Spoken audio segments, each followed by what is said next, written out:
It's late again. You've done your best, turned off the lights, turned down the thoughts, maybe even turned on the fan for that soft, familiar hum. But sleep still hasn't come. Not quite. Your body's still, but your mind is flickering like candlelight in a quiet room. Maybe you're holding something tonight. Anxiety, restlessness, grief, or maybe just the strange, unsettled feeling that comes with being awake when the world is not.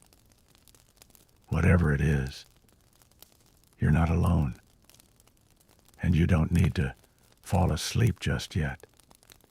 You just need a story, a place to let your thoughts drift slow and soft and safe. So tonight, let's go back thousands of years, to a world of golden sand, slow rivers, and ritual, to a civilization that worshipped the body as a temple and paid dearly for it. Let's go to ancient Egypt and slip quietly into the world of beauty, painful beauty. You open your eyes. You're in a cool stone chamber deep within a limestone house. Sunlight filters in through thin slats in the walls, striping the floor with gold and shadow. There's a faint scent of myrrh and crushed rose petals.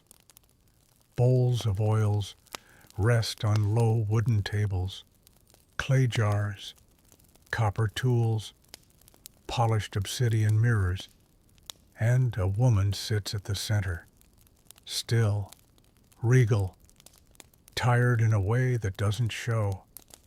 She doesn't flinch as the beautician applies a thick paste under her arms. She's used to this, used to the sting, the scrape, the slow discomfort of being transformed into something admired. This is part of life here for royal women, noble wives, and anyone close enough to be seen. Beauty isn't luxury, it's expectation. Her eyebrows are being plucked hair by hair, her legs and underarms scrubbed with sugar and lemon until the skin is raw. Black coal is painted thickly around the eyes, not just for allure, but to protect against the sun and ward off evil. She winces just slightly as the eyeliner's edge is drawn too close, then breathes, steadies herself, because to be beautiful is to be disciplined, to smell of lotus, to walk smoothly, to appear effortless, even when nothing about this is easy. You sit quietly beside her, unseen, just a witness. You notice the small red marks on her ankles where sandals have rubbed the skin, the calluses on her hands, though she hides them well, the way she bites the inside of her cheek when the depilatory paste is peeled away. No one speaks of pain here, not out loud. They speak of grace, of poise, of divine reflection. After all, the gods are beautiful. To be seen is to be worthy. To suffer for that image is simply the way things are. If this story, this voice, is helping you feel a little softer, you're welcome to like or subscribe, only if it brings you calm, no pressure, just stillness. So, where are you right now? Curled on your side, blanket pulled up to your ears, phone slipping gently from your hand, eyelids heavier than they were 5 minutes ago, or just sitting in the dark, hoping this story can take the edge off the night. Wherever you are, however you are, you're okay. You don't have to be polished or perfect or even at peace. You just have to be present. Breathe in, breathe out. Let the air feel gentle on your skin. Let your thoughts move like the Nile, slow wide and winding. Tonight we'll stay a while in this room. We'll watch the rituals unfold, the beauty that required stillness, the elegance that masked effort, the price of being seen in a world that carved femininity into stone. Let's begin. Hey guys, tonight we're sinking gently into the sweet sandy silence of the Nile River Valley, where torches flicker along the limestone walls. The scent of incense coils in the dry air. And somewhere, a royal servant is smearing mineral powder into your eyelids.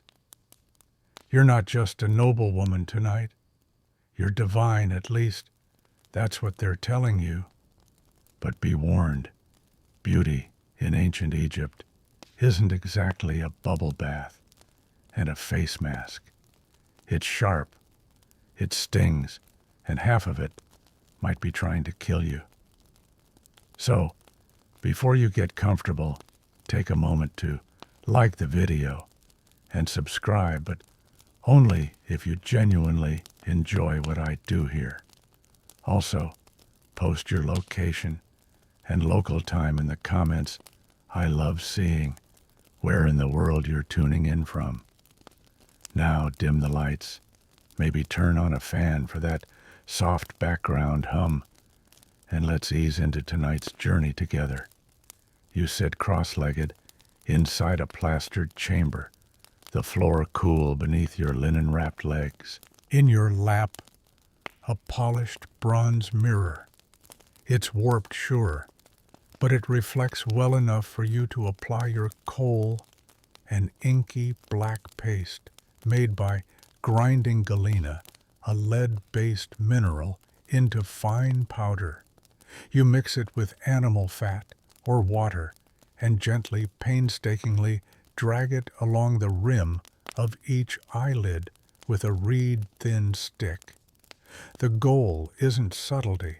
You're aiming for something halfway between a cat and a falcon, wide-winged lines that stretch from the corner of your eye and fan out like the rays of Ra himself. Because in this world, beauty isn't just for show. It's spiritual, protective. That eye makeup. It's not only high fashion, it's also supposed to guard you against the evil eye and infection. Historians still argue whether the antiseptic properties of kohl were genuinely effective or simply a happy coincidence. Either way, it looks fierce, and in this world looking fierce means something. Even the poorest Egyptians might line their eyes in kohl if they could afford it, a symbol of hope, of divine alignment, of self-worth, etched onto skin. Outside, the sun beats down with its usual vengeance. You understand now why the gods needed worshiping. It takes divine mercy to survive the heat in a linen sheath. As you adjust the mirror and lean in closer, you notice that your left eyelid looks slightly thicker than your right. A servant hovers nearby with a damp cloth, ready to correct your handiwork. This isn't vanity. This is protocol, because the gods are always watching. You blink a few times, feeling the soft pull of the kohl drying. It's gritty, almost metallic. You resist the urge to rub your eyes. Doing so might smear your carefully drawn lines and, worse, make your soul look uneven. This is how your day begins, with a ritual, a costume, a transformation. You're no longer just a woman.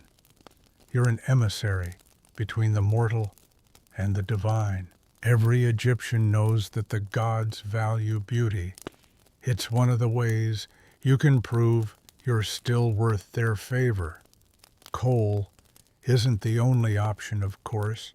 Some temples stock rare colors, green malachite, deep ochre, but black remains the most widely worn, like a timeless classic.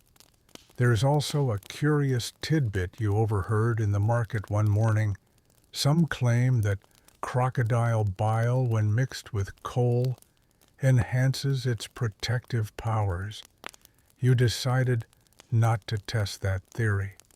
Yet, across the room, your friend Amunet has opted for a smoky gray today.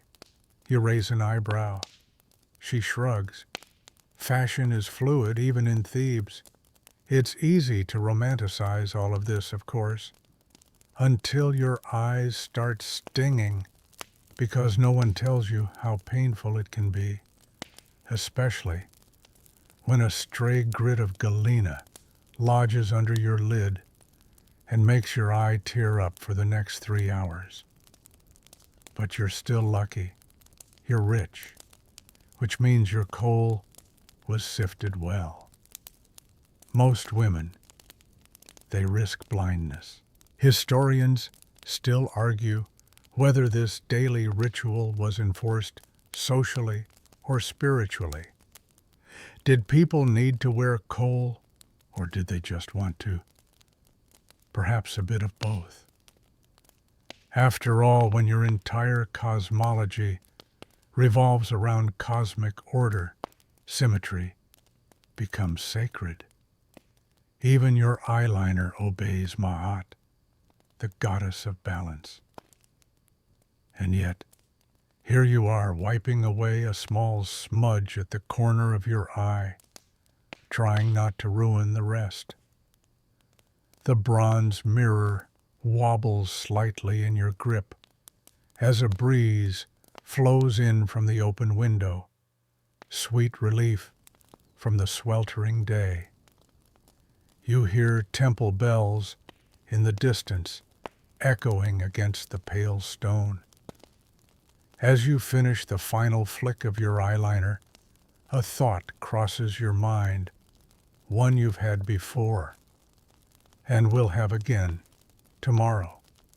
If beauty really is divine, then why does it take so long to perfect? You smile slightly. The coal may sting, but at least you look terrifyingly fabulous. Your eyelids heavy with coal and sunlight already leaning too warm on your shoulders. You step into the inner courtyard, where a small breeze stirs the drying papyrus scrolls.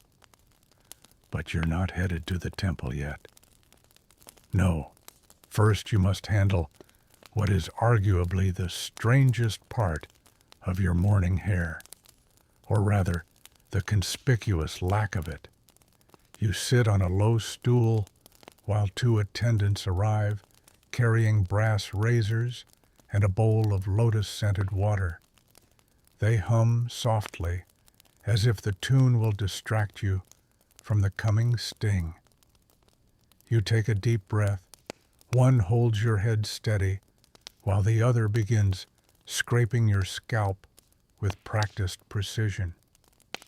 The blade makes short work of any stubble that dares return. Because here, a shaved head isn't just hygienic, it's elegant.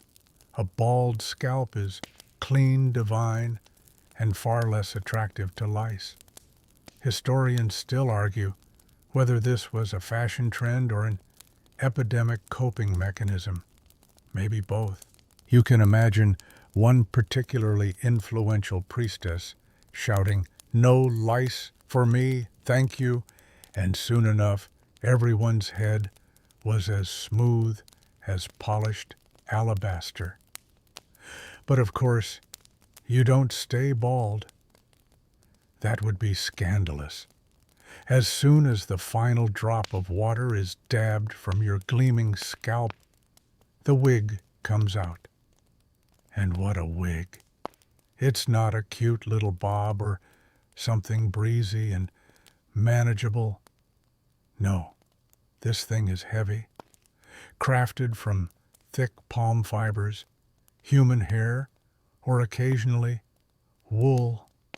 Your wig is braided and layered into an intricate cascade. It tickles your back and smells faintly of myrrh and something else. Oh yes, beeswax, because stuck to the crown of your head is a small cone of perfumed wax. Yes, you're melting perfume on your wig. On purpose. That's not just decoration, it's a full-blown scent strategy. Over the course of the day, as the sun rises and your body warms, the wax cone melts, slowly, deliberately, releasing a controlled dose of fragrance designed to waft like divine breath whenever you move. The scent, a rich mixture of cinnamon, myrrh, and floral oils. Cleopatra herself would be jealous. Now, here comes the awkward part. The wax doesn't always melt evenly. Sometimes it runs down your temples. Sometimes it gets into your ears. Sometimes it clumps in your braids and makes you smell like a burned flower shop. Still, image matters. No upper-class woman would dare be seen in public without this strangely melty hat of olfactory power. A servant adjusts the cone, whispering that it's sitting crooked. You nod. Gods forbid your incense drip down your face asymmetrically. There is something both ridiculous and profound about all this. You've just willingly gone bald, only to strap a portable hair furnace on your head. But hey, beauty hurts. That's practically a motto in this age. You glance around and notice that even the children in the courtyard wear tiny wigs. One boy tries to sneak off his perfume cone, only to be scolded by a stern grandmother figure who slaps it right back on his scalp. You smile. He'll learn. You dab your wrists with scented oil. The wig has weight, actual physical weight, and your neck protests under its daily burden. You flex your shoulders. Not many beauty routines double as strength training, but this one does. Still, you'd feel naked without it. The wig isn't just fashion. It's identity, class, status. You're no one without your coils, your braids, your perfumed crown. Even men wear them, thick, curled, theatrical, especially at feasts where showing up in your natural hair is social suicide. Honestly, even mummies are buried with wigs. You chuckle softly. Somewhere out there, some archaeologist, thousands of years from now, will dig up your remains and marvel at how much effort you put into smelling like a flowering wax museum. You rise from the stool posture, tall crown, slightly tilted in the morning heat. The shaved scalp beneath your wig itches faintly, but you don't scratch. You're too dignified. Instead, you tilt your chin toward the sun, letting the first drops of melting perfume trickle down your temple. Somewhere, Incense burns in honor of Hathor, the goddess of beauty. You whisper a quick prayer, not because you believe she'll answer necessarily, but because it's part of the act. And in Egypt, the act is everything. Even now, as you walk toward the temple steps, the air around you, thick with scent and heat, you wonder, do you smell divine enough? Historians still debate whether the perfume cones were ceremonial or daily wear. Frankly, you don't care. They melt the lice away and give you a scent that says, I've arrived. You pause just before entering the sanctuary, turning your head ever so slightly. Someone compliments your fragrance. You nod graciously. Of course they notice. The scent is supposed to reach them first. The temple air greets you with a hush, cool incense, thick, dim.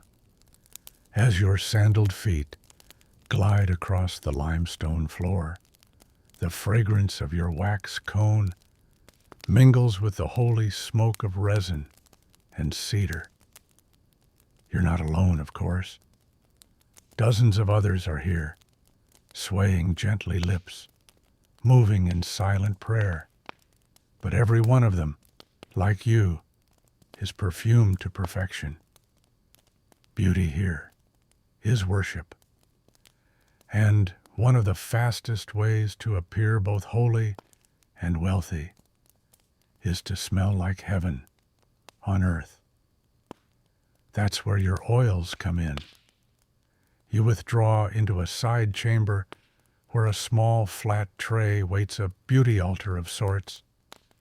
On it, delicate alabaster jars filled with unguents and oils so fragrant they could make a crocodile swoon. Jasmine blue lotus, cinnamon bark, myrrh, even crushed marjoram. You unstopper the lids one by one, inhaling deeply. It's a scent map of the empire. Today you choose the one the servants call Sun's Embrace, a mix of frankincense, lotus oil, and something slightly musky, possibly civet, which comes from the anal glands of a small cat-like creature. You wrinkle your nose. Beauty, as always, comes with conditions. You rub a dab into the crook of your elbow, pulse point first. That's the trick. You've learned from the priests that warmth releases the oils, allowing their scent to rise gently, like prayers. Historians still argue whether these perfumes were used primarily for seduction, protection, or ritual. Probably all three. In a world where the gods could smell your intentions, you didn't take chances. A temple servant hands you a scrap of linen subtly embroidered. You smile. It's not for decoration, it's to blot sweat, so your fragrance stays intact. Sweat, after all, is the enemy of sophistication. You notice one woman nearby dabbing behind her ears with a golden wand dipped in rose water. Another carries a tiny vial on a necklace, a scent amulet they call it. Smelling good here is practically a form of spiritual hygiene. There's even a belief that evil spirits can't stand good smells. They slink away at the first whiff of blue lotus oil, which is probably why you keep it in your inner robe pocket like an olfactory talisman. Some even say the gods favored the sweet-smelling, that Anubis turned his nose up at the funky. You're not risking your afterlife on bad body odor. Thank you very much. And so every day you anoint yourself with devotion, your wrists, your neck, your ankles. You're a human diffuser, a walking altar, a masterpiece in motion. The oil slicks warm against your skin. It's thick, almost too thick in this heat, but you remind yourself this is the cost of radiance. And honestly, it does make you feel more powerful. You smell like power, like mystery, like someone who's been blessed by Hathor herself. And here's a fun little tidbit you overheard in the market last week. Apparently, some women sent their jewelry, rings, bracelets, even hairpins, rubbed with oil before a big event, so that when a man kisses your hand, he walks away, carrying your fragrance. Brilliant. Devious. You made a mental note to try it at the next festival. You move through the temple slowly now, trailing scent behind you like a veil. A priest glances in your direction. He smiles faintly, whether he's impressed or just stunned by the overwhelming jasmine blast. You don't care. It's working. In the shaded outer courtyard, where vines creep up mud brick walls, you finally let yourself breathe deeply. The perfume has settled. The wax cone is dripping quietly but evenly. The unguents on your skin catch the faintest breeze, and for a moment, just a moment, you don't feel like a person trying very hard. You feel divine. Because here's the thing, in ancient Egypt, to be beautiful wasn't about seduction. It was about harmony, balance, order. You were aligning yourself with Ma'at by smelling sweet, by looking neat, by keeping the chaos of sweat and dust at bay. You were choosing civilization over the wild. And the gods, they noticed. Later that afternoon, the desert heat bears down like a personal challenge. You retreat to a shaded corner of the estate where two servants await you with bowls of crushed minerals, honey, and sea salt. It's time for your face mask, a beauty ritual that makes you feel equal parts royalty and sandstone statue. Your skin, glistening under the midday sun, is about to be scrubbed with dead sea salts and exfoliated with crushed alabaster. No, really, this is not a gentle spa treatment. This is warfare against pores. You brace yourself as the first handful of rough grains is mixed with oil and spread across your face. It smells oddly comforting, sharp, salty, with a hint of floral oil. You grit your teeth as they begin the circular motions, slowly, deliberately. If exfoliation were an Olympic sport, ancient Egyptian women would take the gold. Historians still argue whether these grainy scrubs were used daily or saved for special rituals. Judging by the way your cheeks burn, you hope it's the latter. But you're not done. Once the salt's been wiped away with wet linen strips, it's time for the honey. A sticky paste of raw honey and crushed herbs is applied in thick layers, coating your face like a golden glaze. The honey clings to your skin warm and sweet, oozing slightly at the edges. The scent is divine. Bees were sacred, after all believed to be the tears of the sun god Ra. So smearing their byproduct on your face, Totally appropriate. You sit still, don't move. The mask needs to set.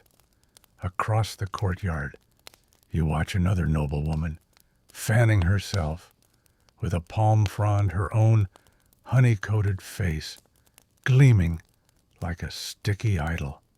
She looks bored. You probably do too. But this is important. Your skin must glow, not sparkle, not shimmer.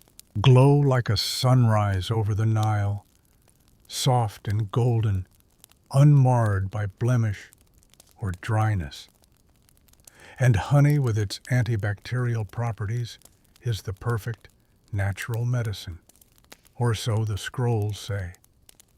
You've also heard whispers, less official, more temple gossip, that some beauty masks contained powdered gemstones, not for effect, but for magic. Ground lapis lazuli or turquoise added to face masks to attract good dreams or ward off envy. Fringe idea, maybe. But if your enemy's skin is dull and flaky, and yours glows like Horace's eyeball, who's going to question the method? The mask begins to tighten. It itches slightly. A bee hovers close, clearly interested in your new fragrance. You don't move. You are a statue now, a beautiful, honey-slicked statue.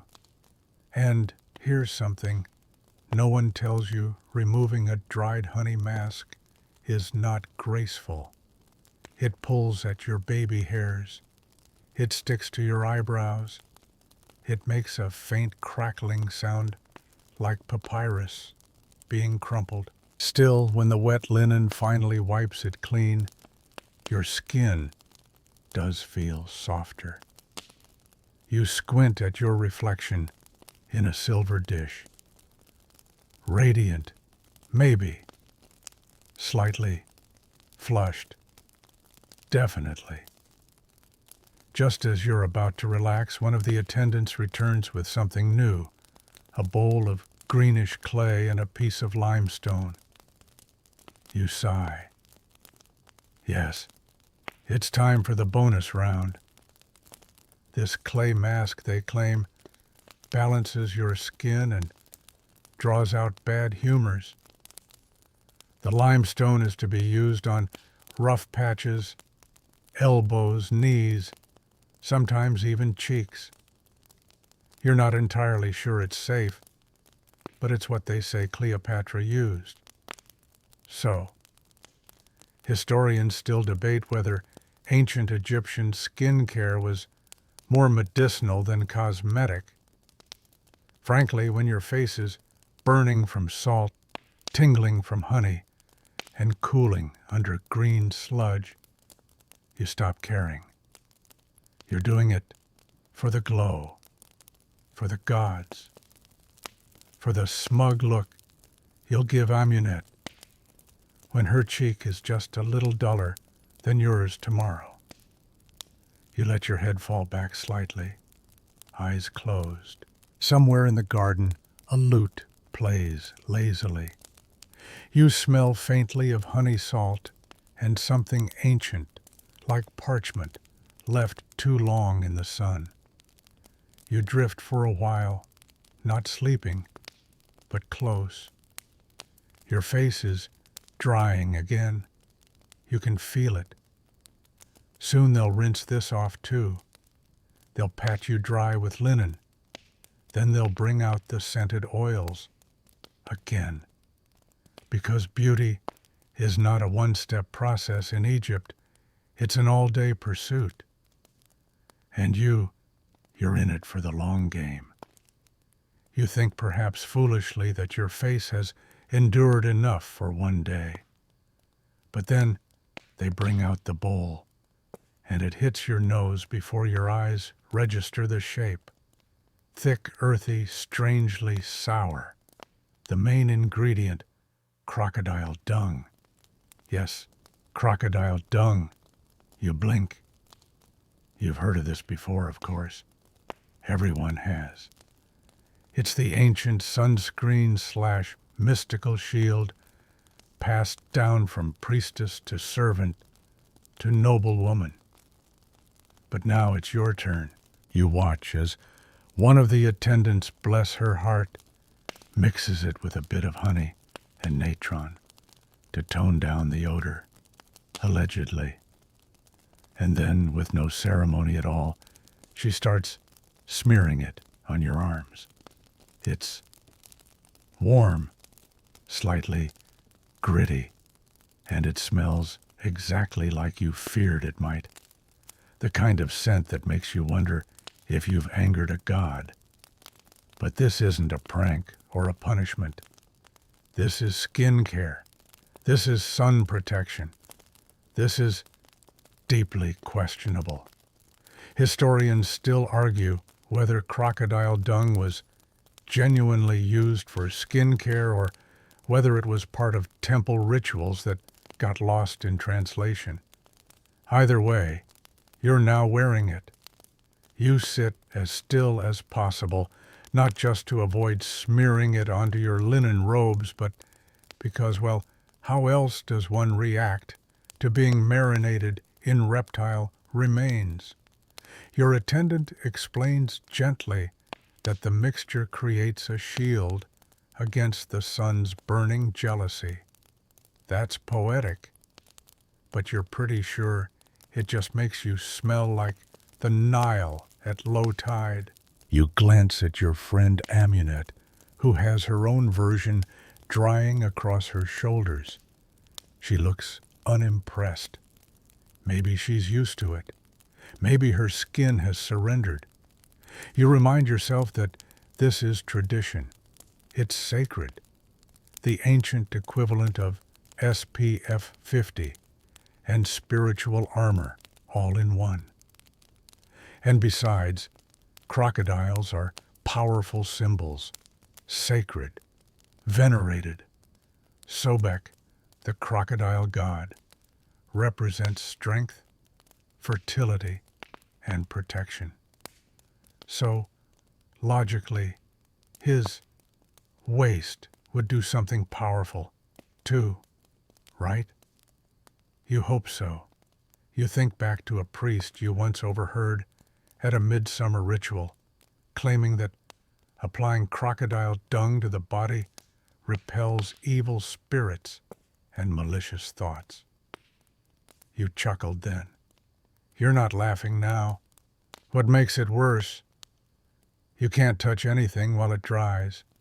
That includes eating, drinking, scratching, or wiping sweat. And in this heat, everything makes you sweat. Still, you sit there patient and still like a soggy statue of Ma'at herself. The dung begins to crack at the edges. It flakes slightly. You try not to inhale too deeply. As you sit there, a child runs by, giggling, pointing at your arms. You look like Sobek's bride, he says. You manage a dignified nod. Inside, you're plotting to hide in your chambers until this whole ritual is rinsed away. And when it's finally time, thank Ra, it takes 2 full servants and several bowls of lotus water to get the stuff off. It doesn't go quietly. It clings like it knows it has a purpose. You want to believe your skin feels smoother afterward. Maybe it does. Maybe that's just relief talking. Still, there's something oddly empowering about it. You endured crocodile dung for beauty, for protection, for the gods. No one can question your devotion now. Historians still debate the actual efficacy of this bizarre paste, whether it blocked UV rays or just made you smell too awful for anything including the sun to approach. But the symbolism, undeniable. You rise, newly washed arms, still faintly red from the vigorous scrubbing. You smell better now, barely.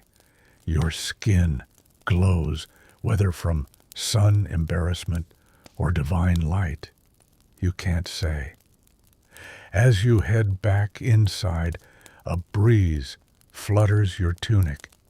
You allow yourself one private thought.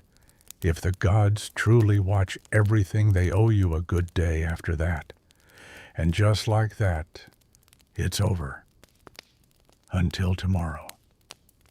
As the sun dips lower, casting honey-colored beams across the mud-brick walls, you settle into a low stool in the outer chamber.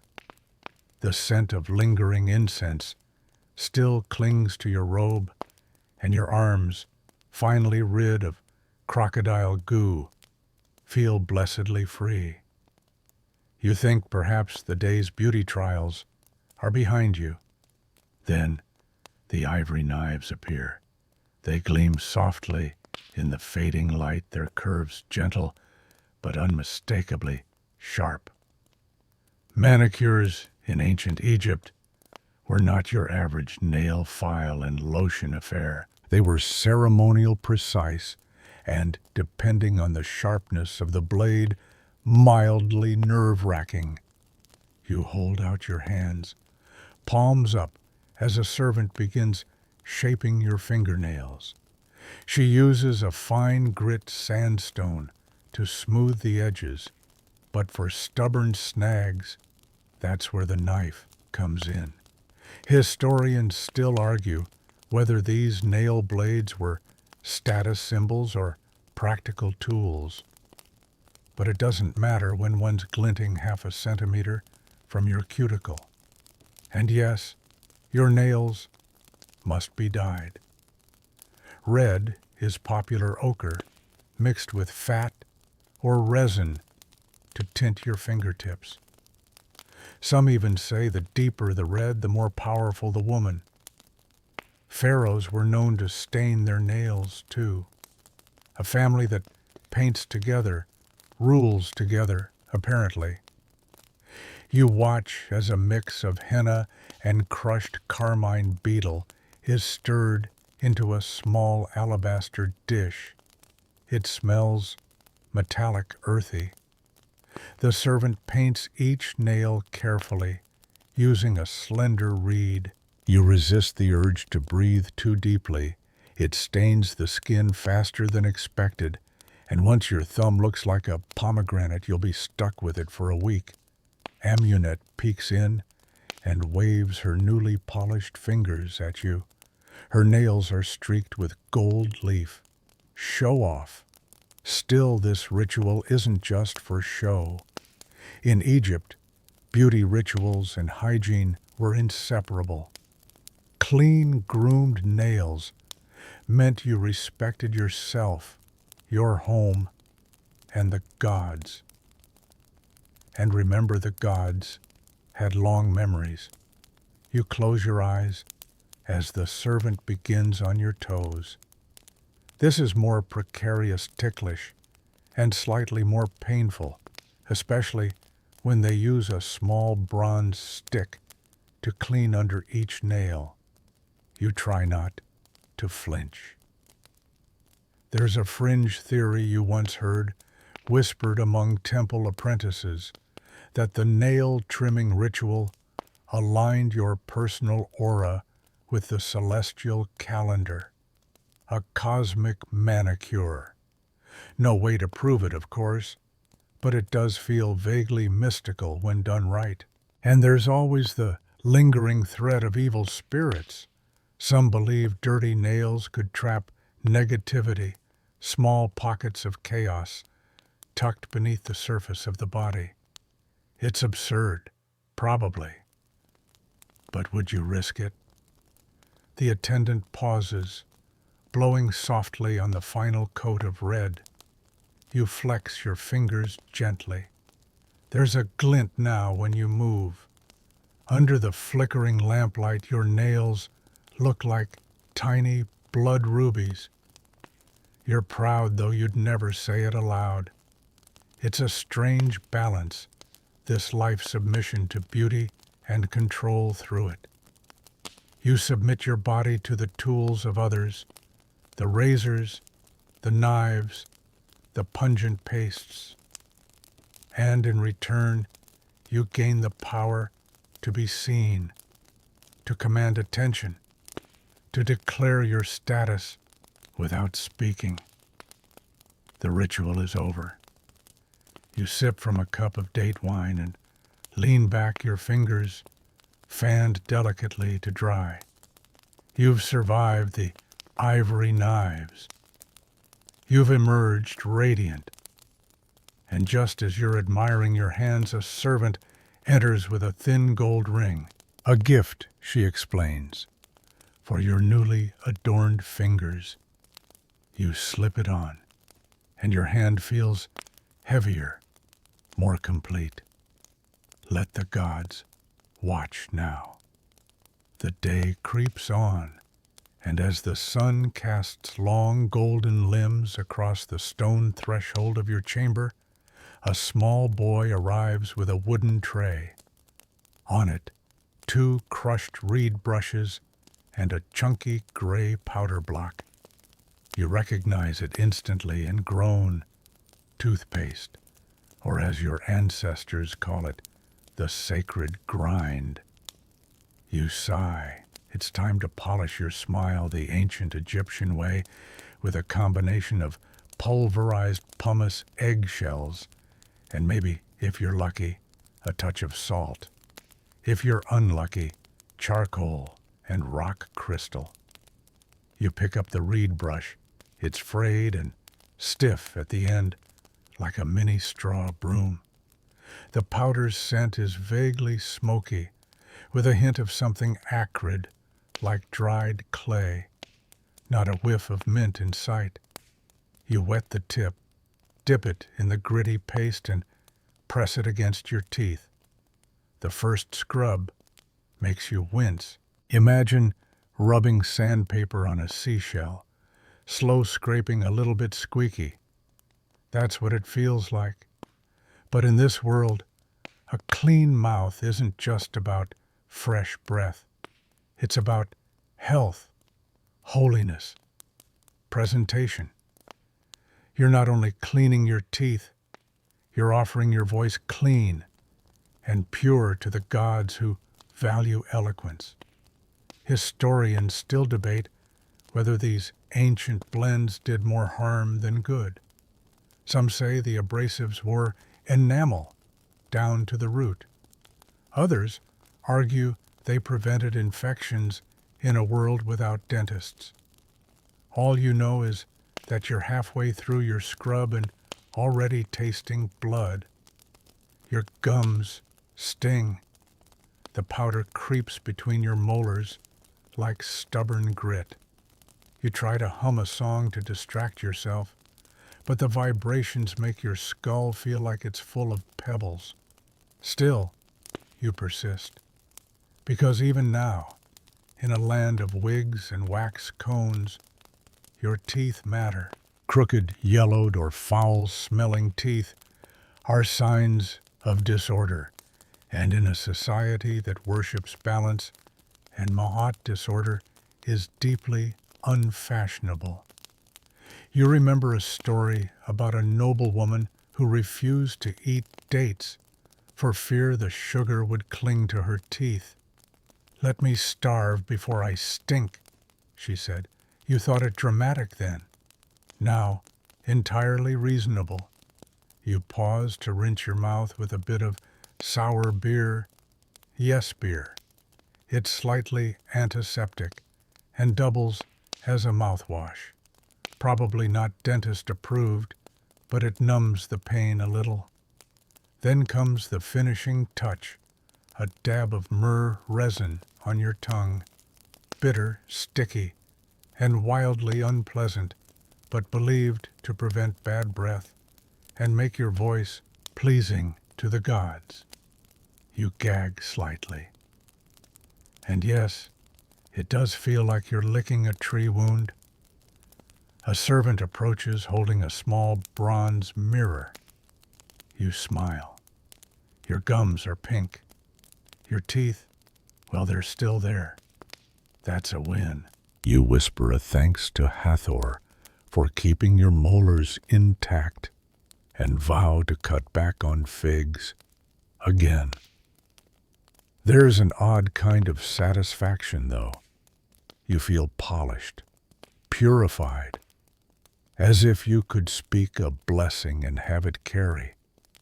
After all, in this world, words are sacred. What passes through your lips can build temples or curse pharaohs. And if your breath is fresh while doing either, so much the better. Just as you're about to put the brush away, an older woman, wrinkled and wise, enters and taps her teeth. She pulls a pouch from her belt, ground mint leaves. She winks, mixes it into her own powder, and starts brushing with the confidence of someone who's been doing this longer than the pyramids have been standing. Fringe theory or not, you decide to try it next time. Anything to make this routine a little less punishing. You stretch your jaw, savor the quiet, and smile again, carefully, reverently, because you've just offered one more part of yourself to the sacred rhythm of Egyptian life. Evening nears, and the warm air begins to thicken, not with heat, but with stillness, the kind that clings to your skin and suggests the world is winding down. But you're not done yet.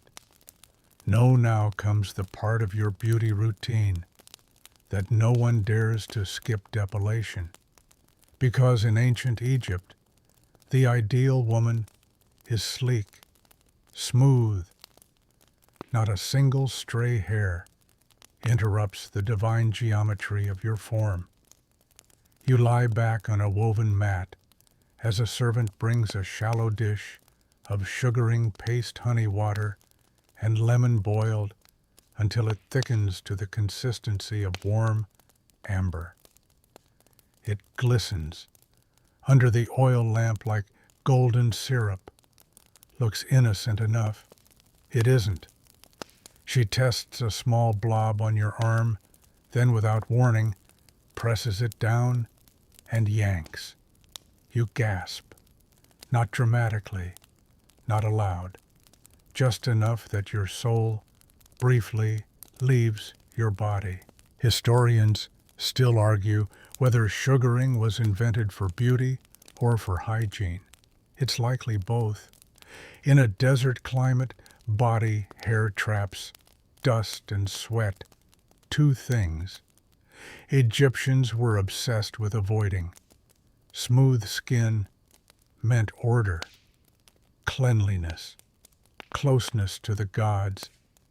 You lie still as more paste is applied. Legs, arms, even your underarms. Hair is the enemy, and this paste is the weapon. The technique is deceptively graceful. Press, pull, flick. Like weaving, but meaner. A Munette once joked that she'd rather give birth than get her legs waxed. You thought she was exaggerating. You now understand she was not. And if you're particularly daring or rich, there's the copper shell. Yes, the infamous seashell scraper. It's about the size of your palm. Its edge honed just enough to act like a dull blade. In the hands of a skilled servant, it glides across your skin, lifting hair in its wake. In the hands of an apprentice, let's just say the results include regret and mild bleeding. Today, you're lucky. Your attendant is skilled, steady, and mercifully fast. She hums under her breath, an old tune, half lullaby, half distraction, as she works her way across your body like a sculptor, removing all the unnecessary pieces. You watch the stray hairs fall like soft lines of shadow on the mat. Then they're swept away as if they were never part of you. There's a fringe belief whispered, not formal, that body hair traps bad dreams, that to be truly free, you must be smooth, inside and out.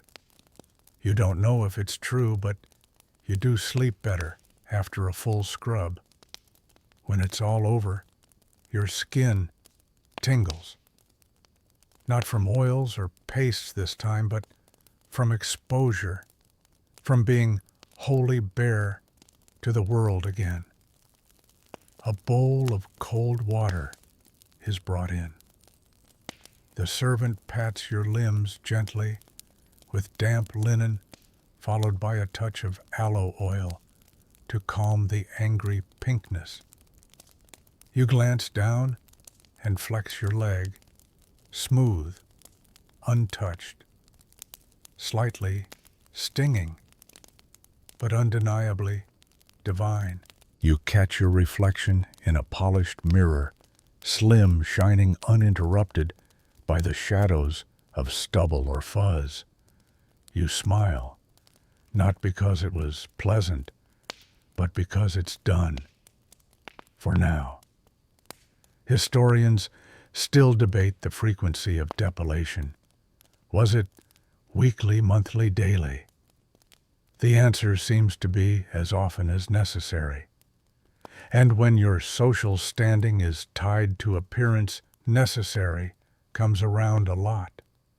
Even tomb paintings show hairless figures, gods, queens, and servants alike. Smooth skin was the ultimate canvas. It suggested rebirth, cleanliness, power. You rise from the mat slowly, your joints a little stiff. The air feels different on your body, now cooler, lighter, like your pores can finally breathe again. Outside, the sun slips behind the date palms, the Nile glows bronze, and you glow too. From pain, from ritual, from the strange satisfaction of knowing that your body, this curated, polished vessel, is ready for the night ahead. And tomorrow you'll do it all again. As the sky deepens into dusty lavender and the first stars begin to whisper their light across the Nile. Your beauty journey is far from over. The flicker of a torchlight reveals the next step in your transformation. A ceramic dish filled with powdered green malachite. Yes, you're about to smear powdered copper ore onto your eyelids. You take a seat before your mirror, already knowing how this will go. The malachite has been finely ground and mixed with a bit of oil to make a smooth pastel green paste. You've used it before. It's beautiful, dramatic, and slightly alarming. Because if coal made you mysterious, malachite makes you radiant, alien, even holy. You dip the reed applicator into the green sludge and draw it carefully along your lower lids, curving upward toward your temples. The color flashes brilliantly in the lamplight, serpentine metallic, impossible to ignore. This isn't a casual look. This is a declaration. Historians still argue whether the green malachite eyeshadow was ceremonial or everyday wear. Some think it represented regeneration and healing connected to the god Horus. Others think it simply made your eyes look large and divine. You don't particularly care. You just know it makes people stare, and not always in admiration.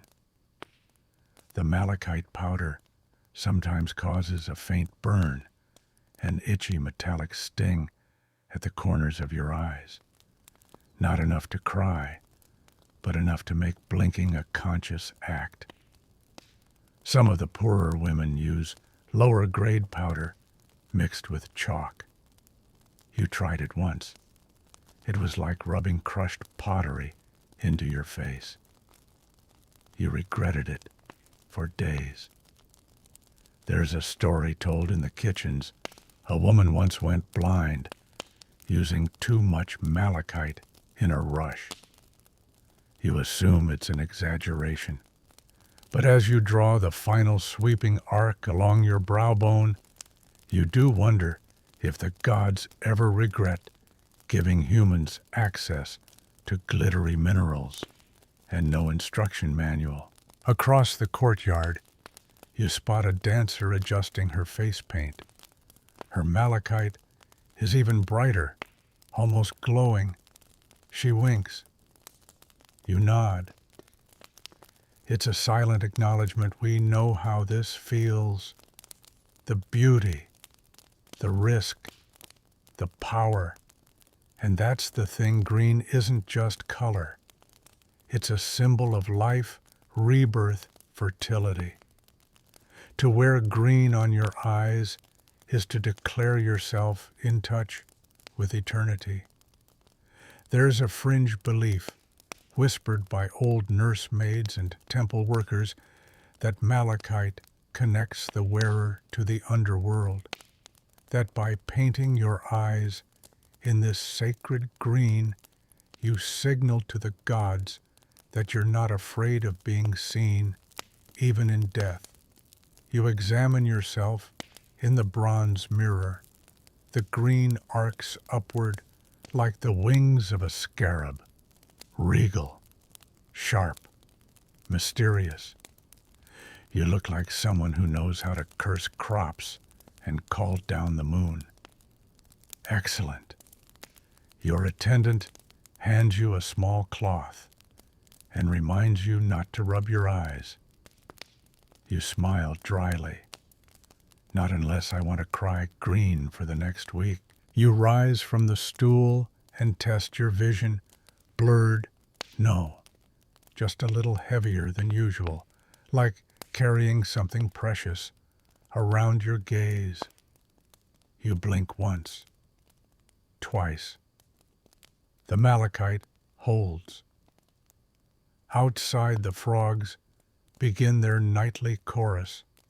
The scent of charred myrrh drifts through the air. You walk slowly, letting the night embrace you. You're painted, polished, painless. Not exactly. But then again, when has power ever come easy?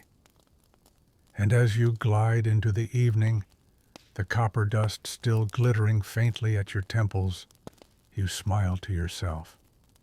Somewhere deep in the stars' quiet laughter, a goddess nods. You barely have time to admire your malachite masterpiece before another familiar scent curls through the air, warm floral, almost earthy. Saffron. You know it instantly. It means the perfumes are being prepared again. But this time, it's not just any perfume. It's the saffron one, the rarest, the most decadent, the kind that announces your presence before you even enter a room. You follow the scent to a shaded room where a servant is carefully heating a tiny brass pot over low flame. Inside, thin strands of saffron float in oil like precious golden threads. The color alone could bankrupt a merchant. The smell, enough to silence a noisy hall. But do you know how this perfume is made? You glance at the servant's bare feet and suppress a smile. Because yes, this particular saffron infusion, the most prized of all, is sometimes pressed not with mortar and pestle but with feet. Historians still argue whether the foot-pressing method was real or just gossip passed around temple kitchens. But the rumor persists. You've heard it whispered at feasts half laughed about during spa days, that the scent somehow absorbs your essence when prepared this way. That saffron oil made by foot pressing binds itself to your aura and makes your words linger longer in the minds of men. Fringe, definitely. Effective. Well, your last appearance at the Festival of Drunkenness certainly turned heads, and you were wearing this very perfume. You hold out your wrist, and a drop of the golden oil is dabbed onto your pulse point. It's thick, syrupy, and glows faintly in the firelight. You inhale deeply. There it is, that rare mix of warmth, sharpness, and something vaguely animalic. You can't help but think of the field workers plucking each delicate saffron stigma by hand, hundreds per vial.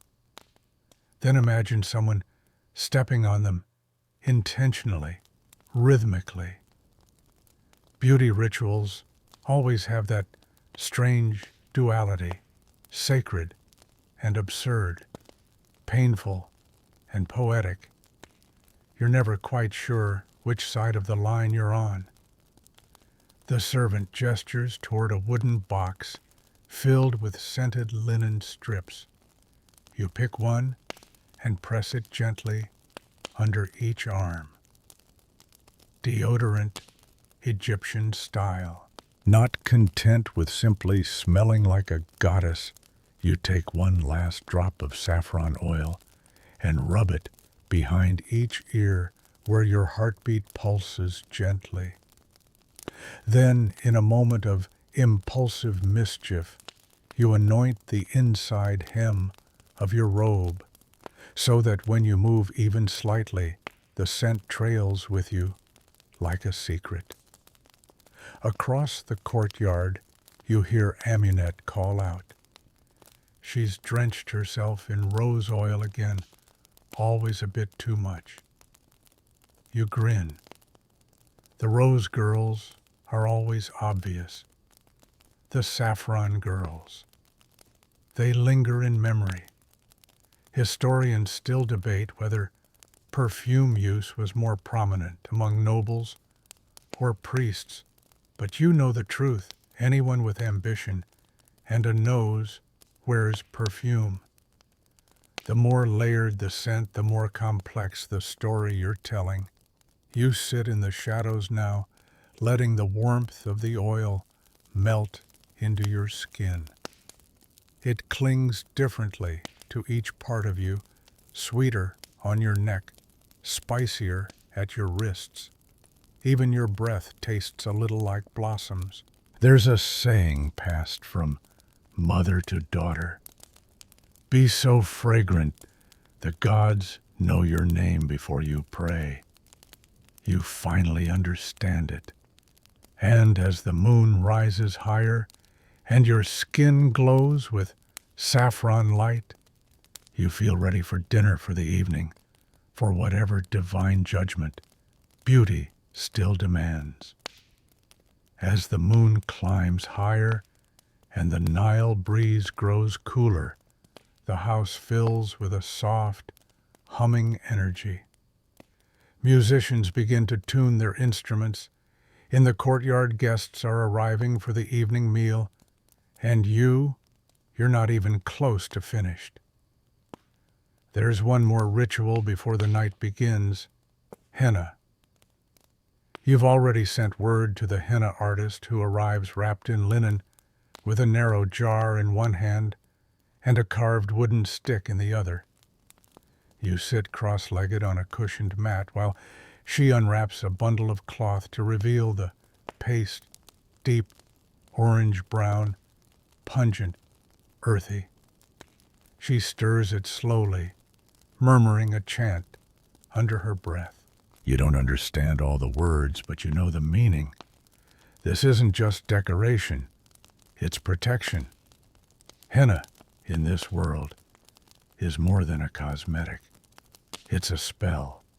Historians still argue whether henna was used primarily for beautification or spiritual shielding. You believe both are true. The dye made from crushed leaves and mixed with sour fruit juice stains the skin for weeks, but the shapes it's applied in, those tell another story entirely. Tonight's design is elaborate.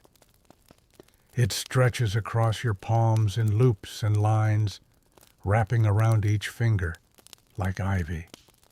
Circles for the sun, spirals for eternity, a lotus motif for rebirth. As she paints, the artist warns you: don't move, don't sweat, don't fall asleep too soon. The longer the paste stays on, the deeper the color. The deeper the color, the stronger the magic. You've heard tales, some funny, some chilling, of women whose henna came out too pale, seen as a bad omen for weddings, childbirth, even travel. One cousin had her marriage delayed after her henna faded overnight. She blamed a jealous neighbor, but the priestesses whispered it was a sign from the gods. Amunet, of course, boasts orange palms as bold as flame. She insists it keeps away bad husbands. You're not sure if she's joking. The henna artist finishes your right hand and begins the left.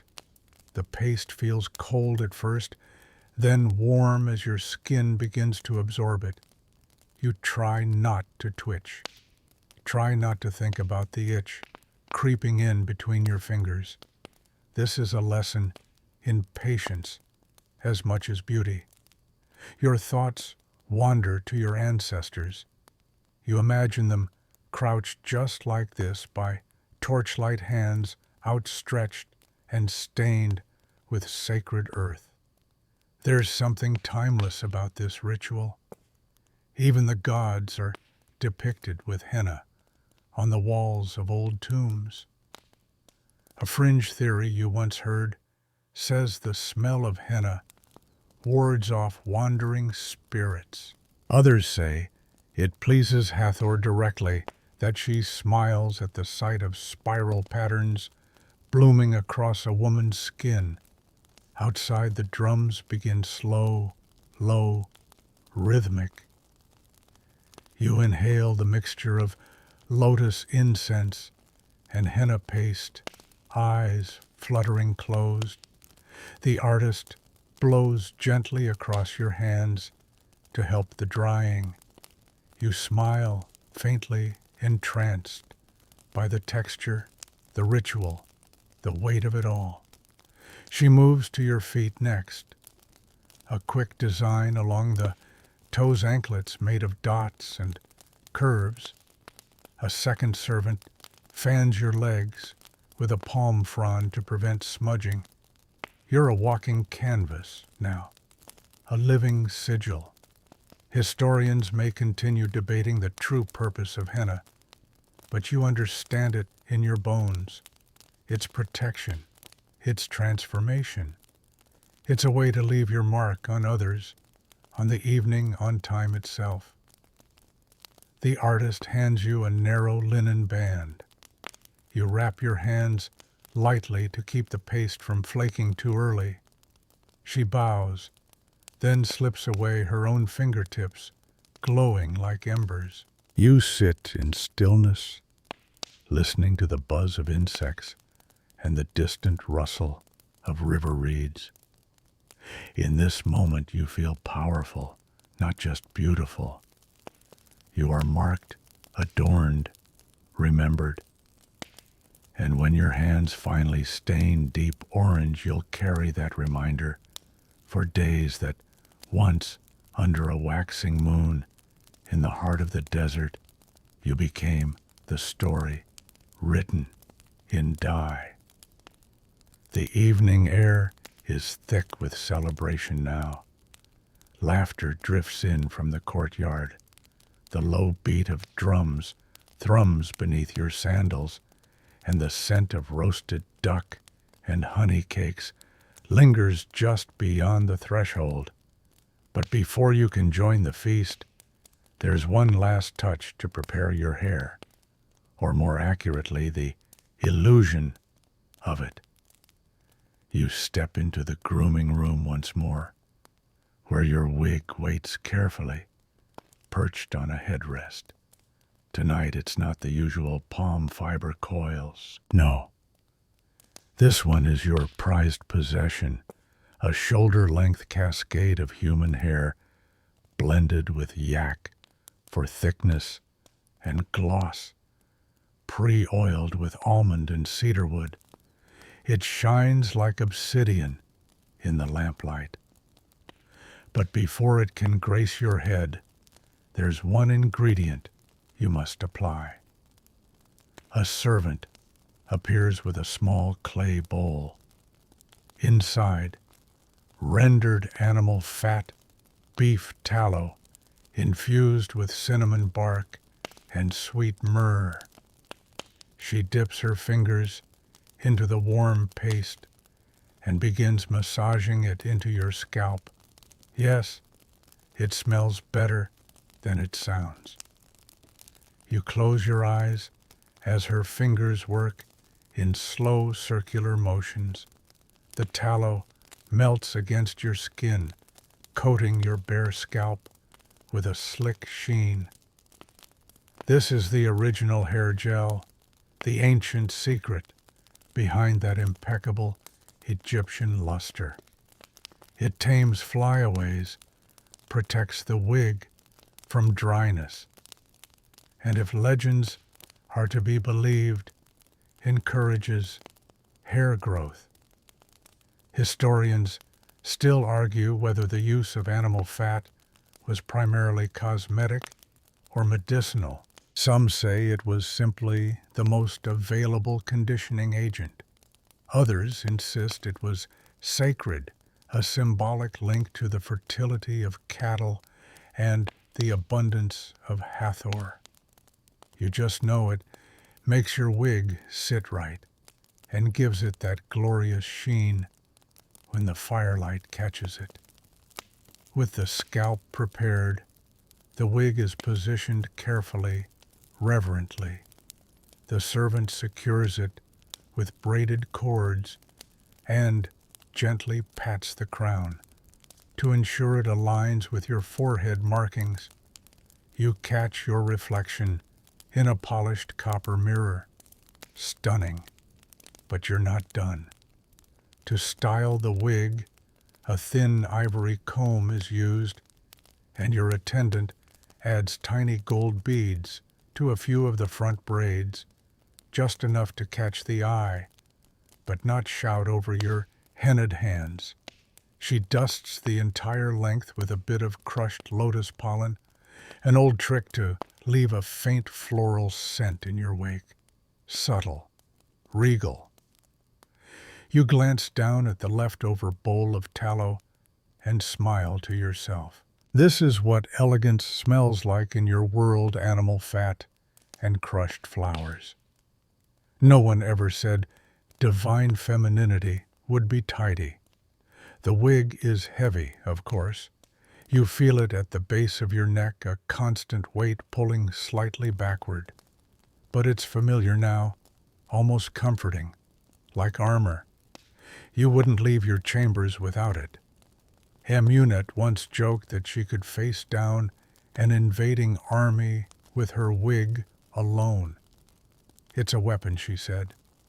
And, if nothing else, it makes a lovely shield from judgmental stares.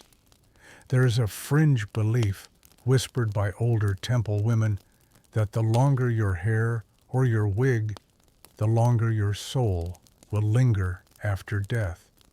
Whether that's meant to be hopeful or terrifying, you're not sure. But you keep your longest wig well oiled, just in case. You add a final touch, a thin band of lapis lazuli placed across your forehead. It doesn't hold the wig, it holds attention. And in Egypt, attention is everything. Historians still puzzle over why wigs were such a central part of Egyptian beauty, even for the lower classes. Was it merely fashion, or did hair, real or fake, connect one's identity to the gods? After all, deities are almost always depicted with perfect braids and thick symbolic locks. You rise from the stool posture, straightening as the weight settles perfectly into place. With every step, your wig sways in perfect rhythm, trailing grace behind you like a shadow. Tonight, you're not just ready, you're complete. You are scent. You are geometry. You are smoothness, shimmer, and silhouette.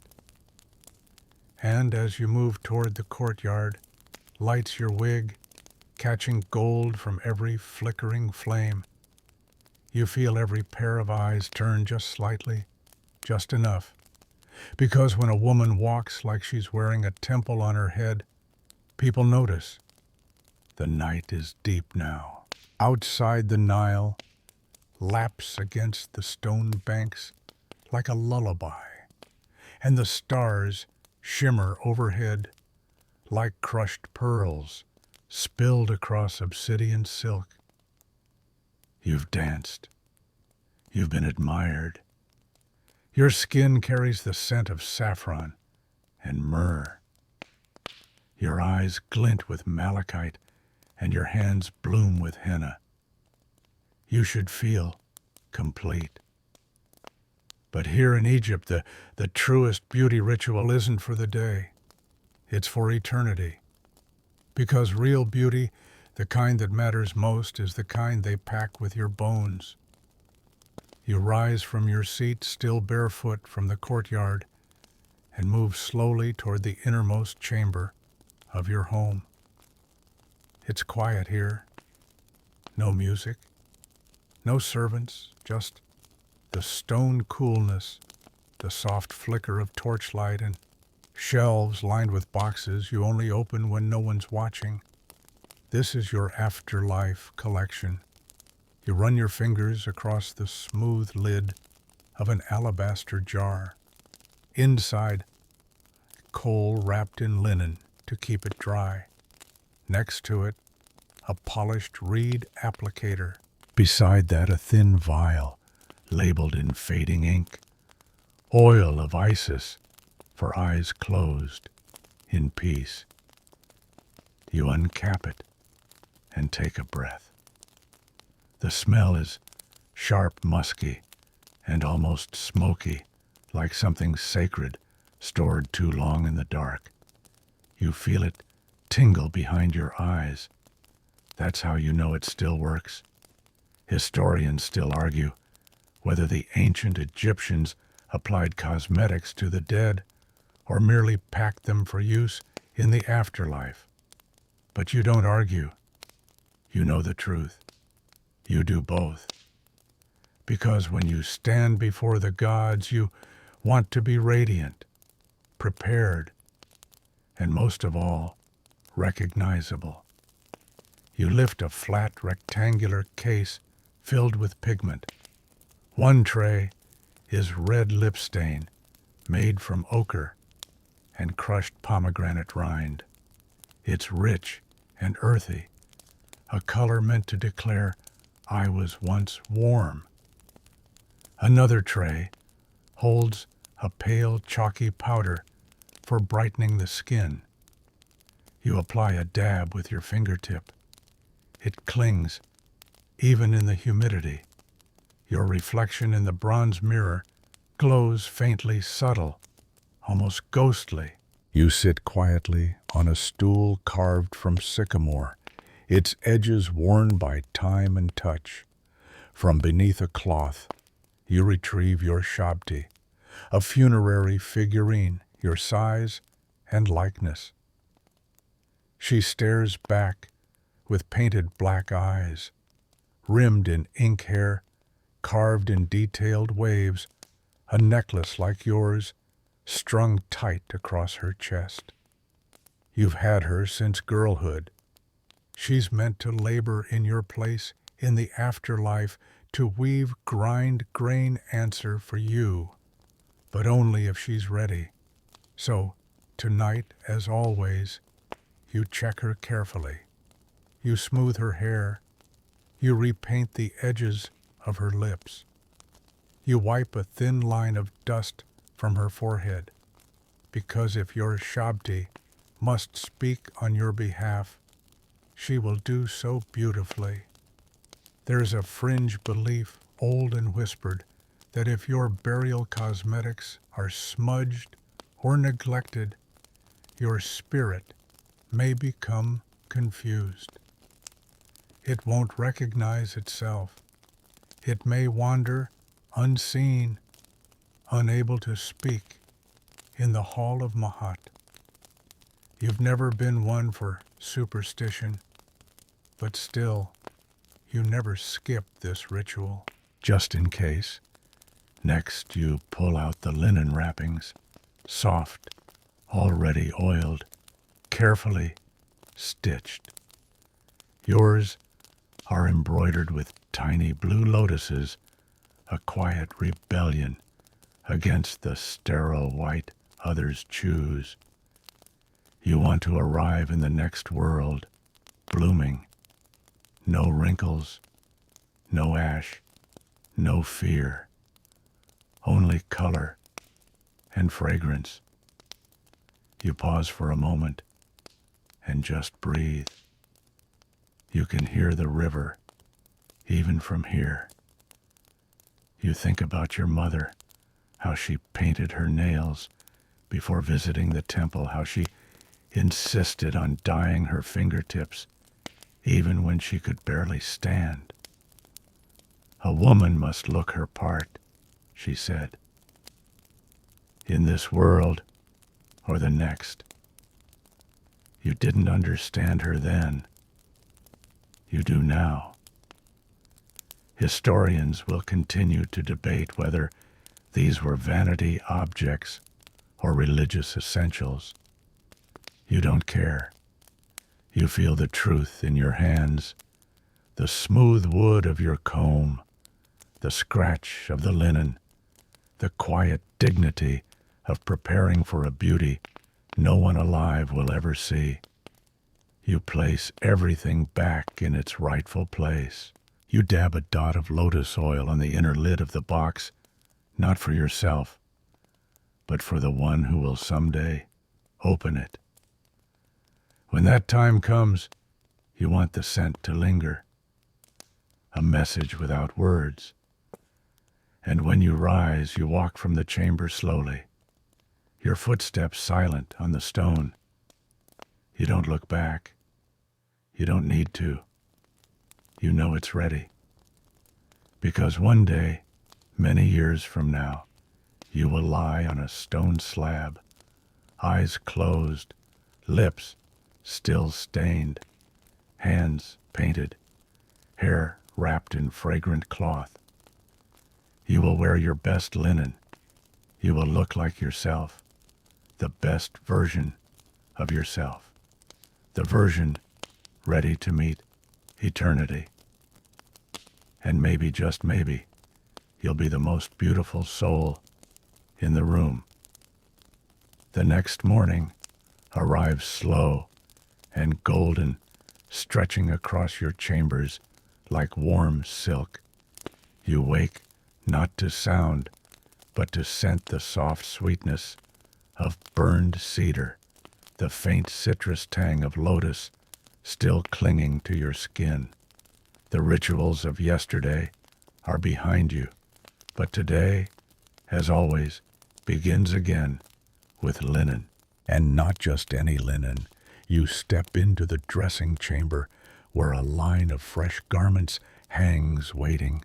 The servants have been up since before dawn, preparing your wardrobe, pressing folds, smoothing edges, and layering the finest weaves into neat perfection. They hold up a robe, thin ivory linen, woven so tightly it's nearly sheer under morning light. One servant spreads it out between her hands like glass. Another carefully lifts it over your head, lowering it onto your body with reverence usually reserved for temple idols. In Egypt, clothing isn't just modesty, it's a status symbol, a daily proclamation of wealth, order, and beauty. And linen is everything. Historians still argue whether the obsession with linen was born of practicality or purity. It's true, it breathes well in the heat. But more than that, linen was believed to be clean in a spiritual sense, untouched by decay. Fitting then that mummies are wrapped in miles of it. The dead are buried in the same cloth you wear to dinner.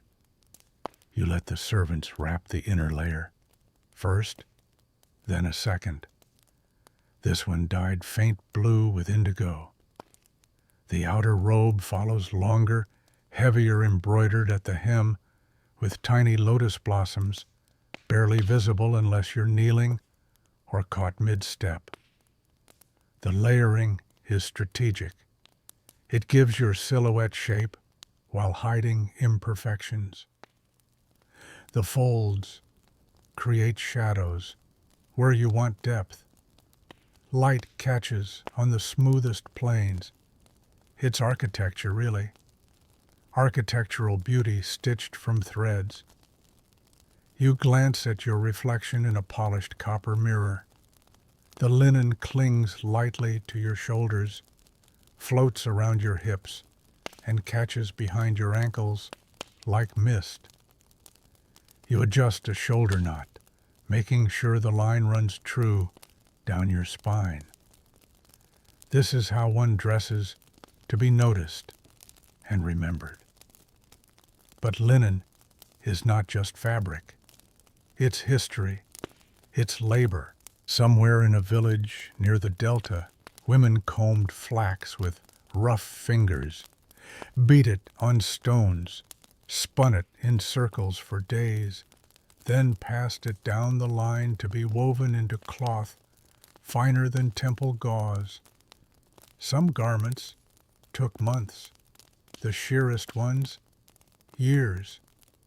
And then you wear it once, spill date wine on the sleeve, and it's back to the weavers. You reach for your belt, braided leather, dyed red, buckled with bronze. It's not for support. It's to pull the linen snug against your waist, to suggest a shape without declaring it. You add a sash, decorative, only threaded with faience beads that click faintly when you walk. A servant appears, holding your sandals. You lift one foot, then the other.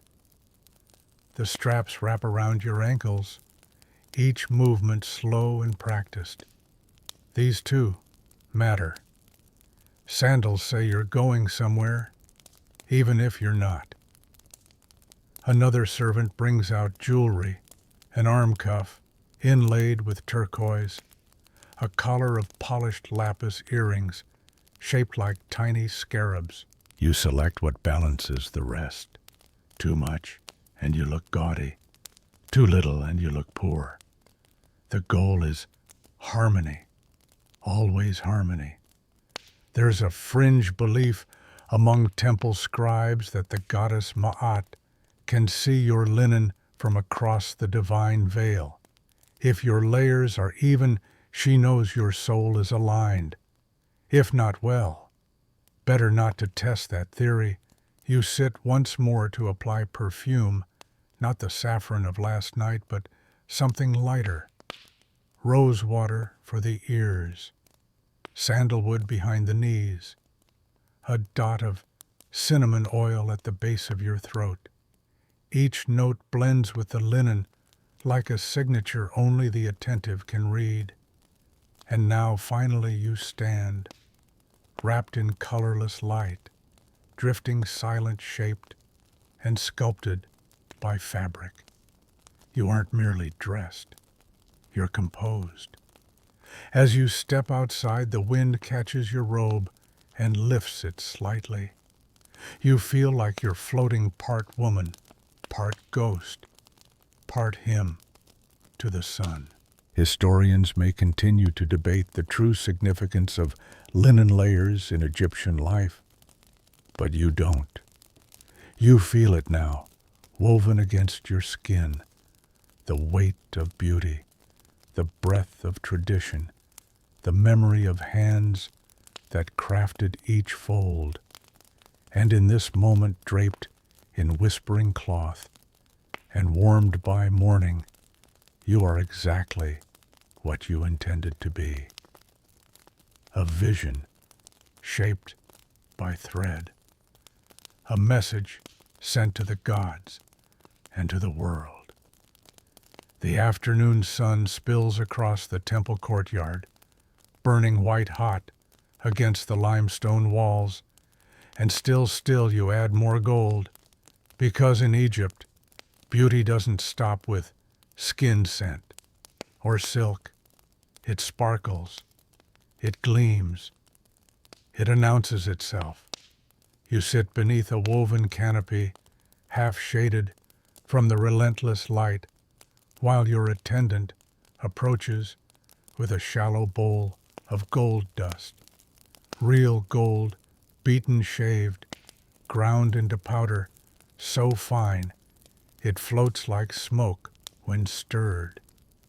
She pinches a small amount between her fingers and leans in, carefully, reverently. She begins to dust it into your hair, or rather your wig.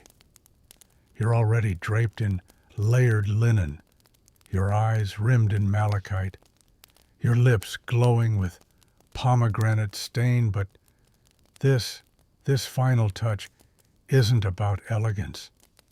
It's about power and spectacle.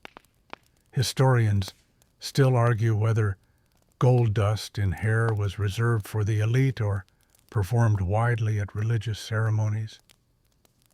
But everyone agrees to shimmer in sunlight was to draw the eyes of gods and men alike.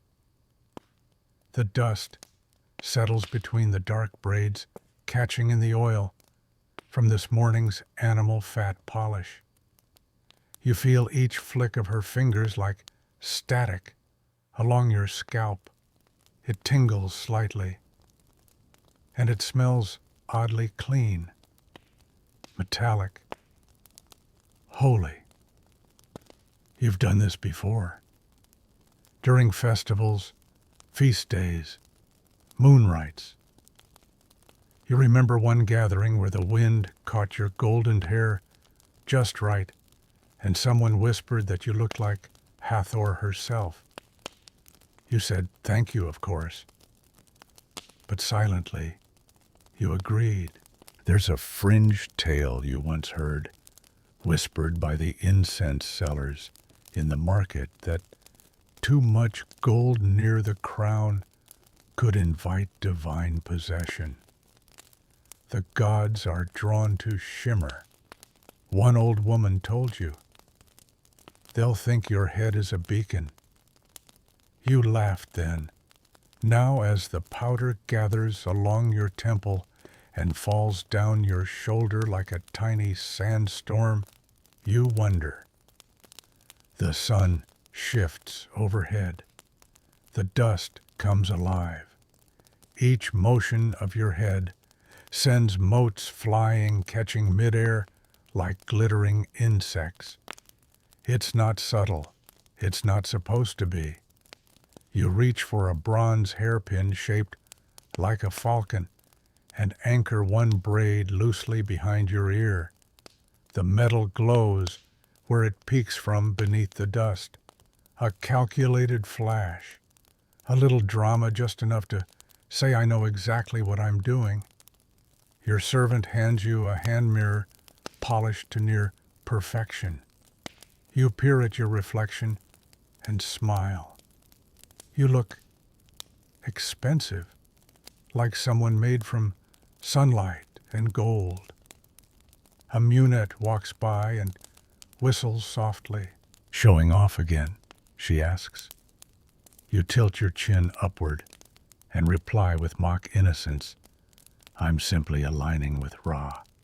The truth is, in a world where beauty is both armor and offering, you don't wait for permission to shine. You become the sun. And let's be honest, this gold isn't just decoration. It's insurance. If you drop dead in the middle of a feast, they'll bury you just as you are. Wig intact lips, stained gold, glittering.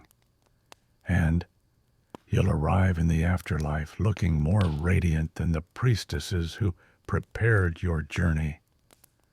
Some say the gods favor those who sparkle. You're counting on it. The final dusting goes over your shoulders, just a hint on the collarbones and along your wrist bones where it glows against your jewelry. It doesn't feel heavy. It feels like something you earned. You stand slowly. The powder drifts down like a veil. The sun kisses your wig and the courtyard hushes.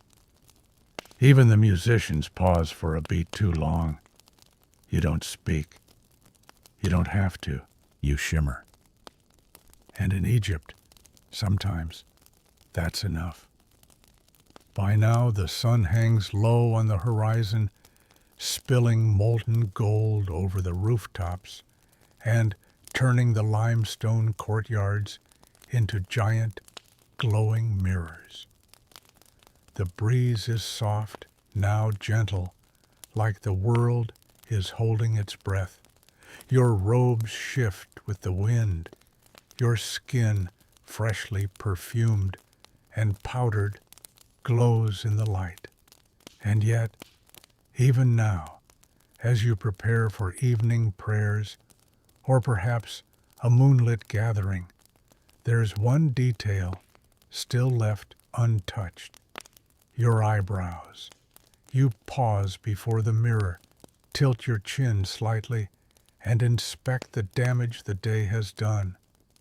Between the sweat, the dust, the touching of your face, innocent gestures really, your carefully drawn brows have faded at the edges. The arch has dulled. The lines are soft. You look fine, but not sharp, not sacred.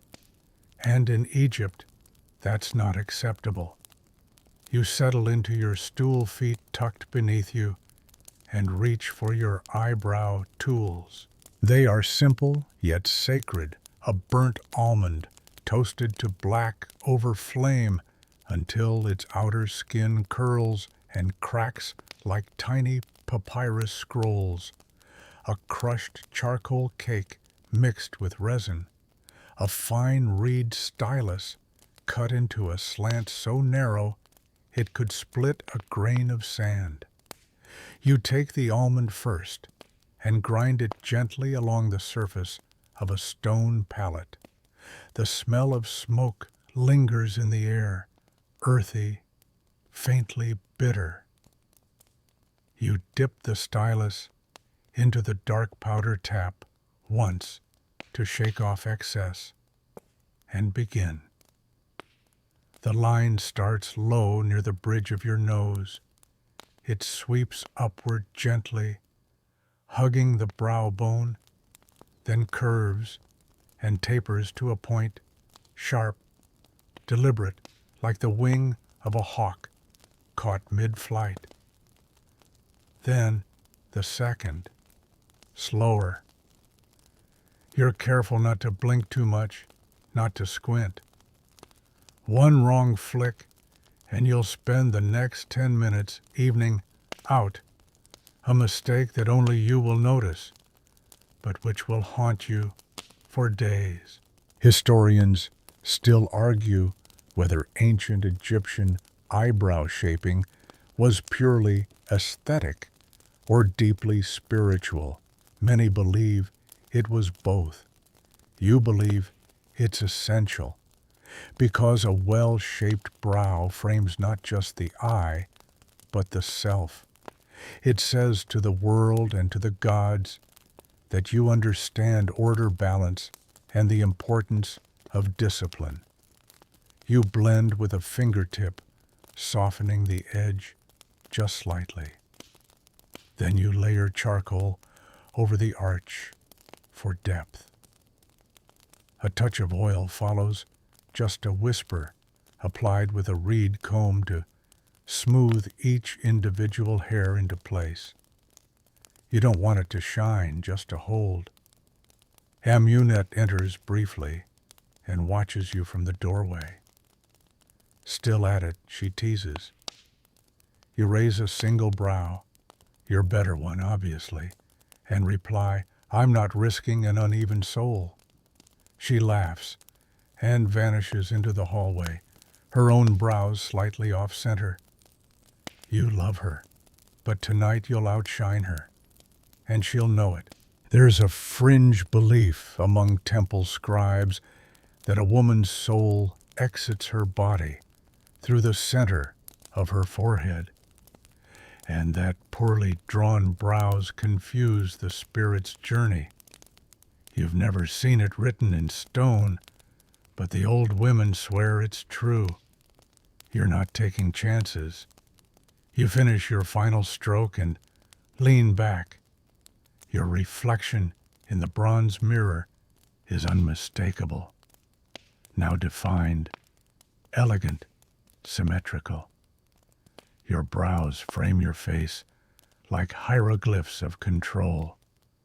Not a single smudge, not a single thread out of place. You remember stories carved into tomb walls, queens painted with arched brows. Even in the afterlife, their faces still commanding reverence after thousands of years. The artists knew. The gods knew. The brows matter. Outside, the first stars appear soft pinpricks of light scattered across the evening. The air smells of jasmine and warm earth.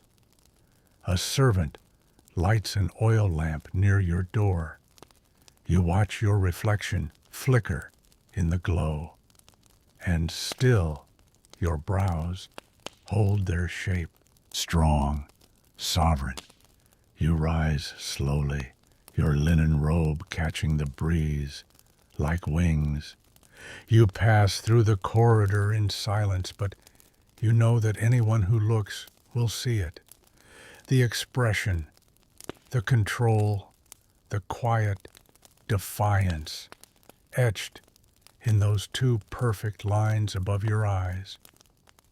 And perhaps the most curious truth, you feel different now. Your steps are steadier. Your words, when you speak, will come slower, fuller, because when your face is in harmony, so is your spirit. Historians might call it ritual, others vanity. But you know it for what it is: command, precision, and the soft, sacred power of being exactly as you choose to be seen. The night deepens. The stars now hang thick, like grains of barley spilled across dark silk, and the air cools enough to raise goosebumps along your forearms. But tonight, instead of retreating to bed or preparing for sleep, you prepare for something else, something older, quieter, and utterly Egyptian. A body smoke bath. Yes, that's right. You are about to walk into a chamber filled with fragrant smoke, wearing nothing but linen underlayers and a faint, amused skepticism. Because while others may laugh at the ritual, you know better. This is one of the oldest forms of beauty in the kingdom. Not a bath of water, but a cleansing of scent, of spirit, and perhaps, just maybe of memory. Your servant lifts the brazier lid. Inside coals glow softly nestled among dried herbs, bits of frankincense, shaved sandalwood, and scraps of perfumed resin. As soon as she stirs it with a long copper pin, the smoke begins to rise, not harsh and choking, but soft, curling like fingers calling you forward. You step onto the smooth stones barefoot, arms slightly raised. The smoke immediately wraps around you, slipping into your garments, your hair, your skin. It's warm, ticklish, almost alive. Historians still argue whether these perfumed fumigations were for hygiene, for sacred protection, or just to impress dinner guests. You think it's all of those and something more, something you can't name but feel, like a secret language of scent, known only to the women of this land. Another servant wafts a reed fan, pushing the smoke upward so it passes directly over your face. You close your eyes, breathe in through your nose. The aroma fills your throat, your lungs, your bones. You think of your mother doing this, how she would sit silently, eyes closed as though the smoke reminded her of something forgotten.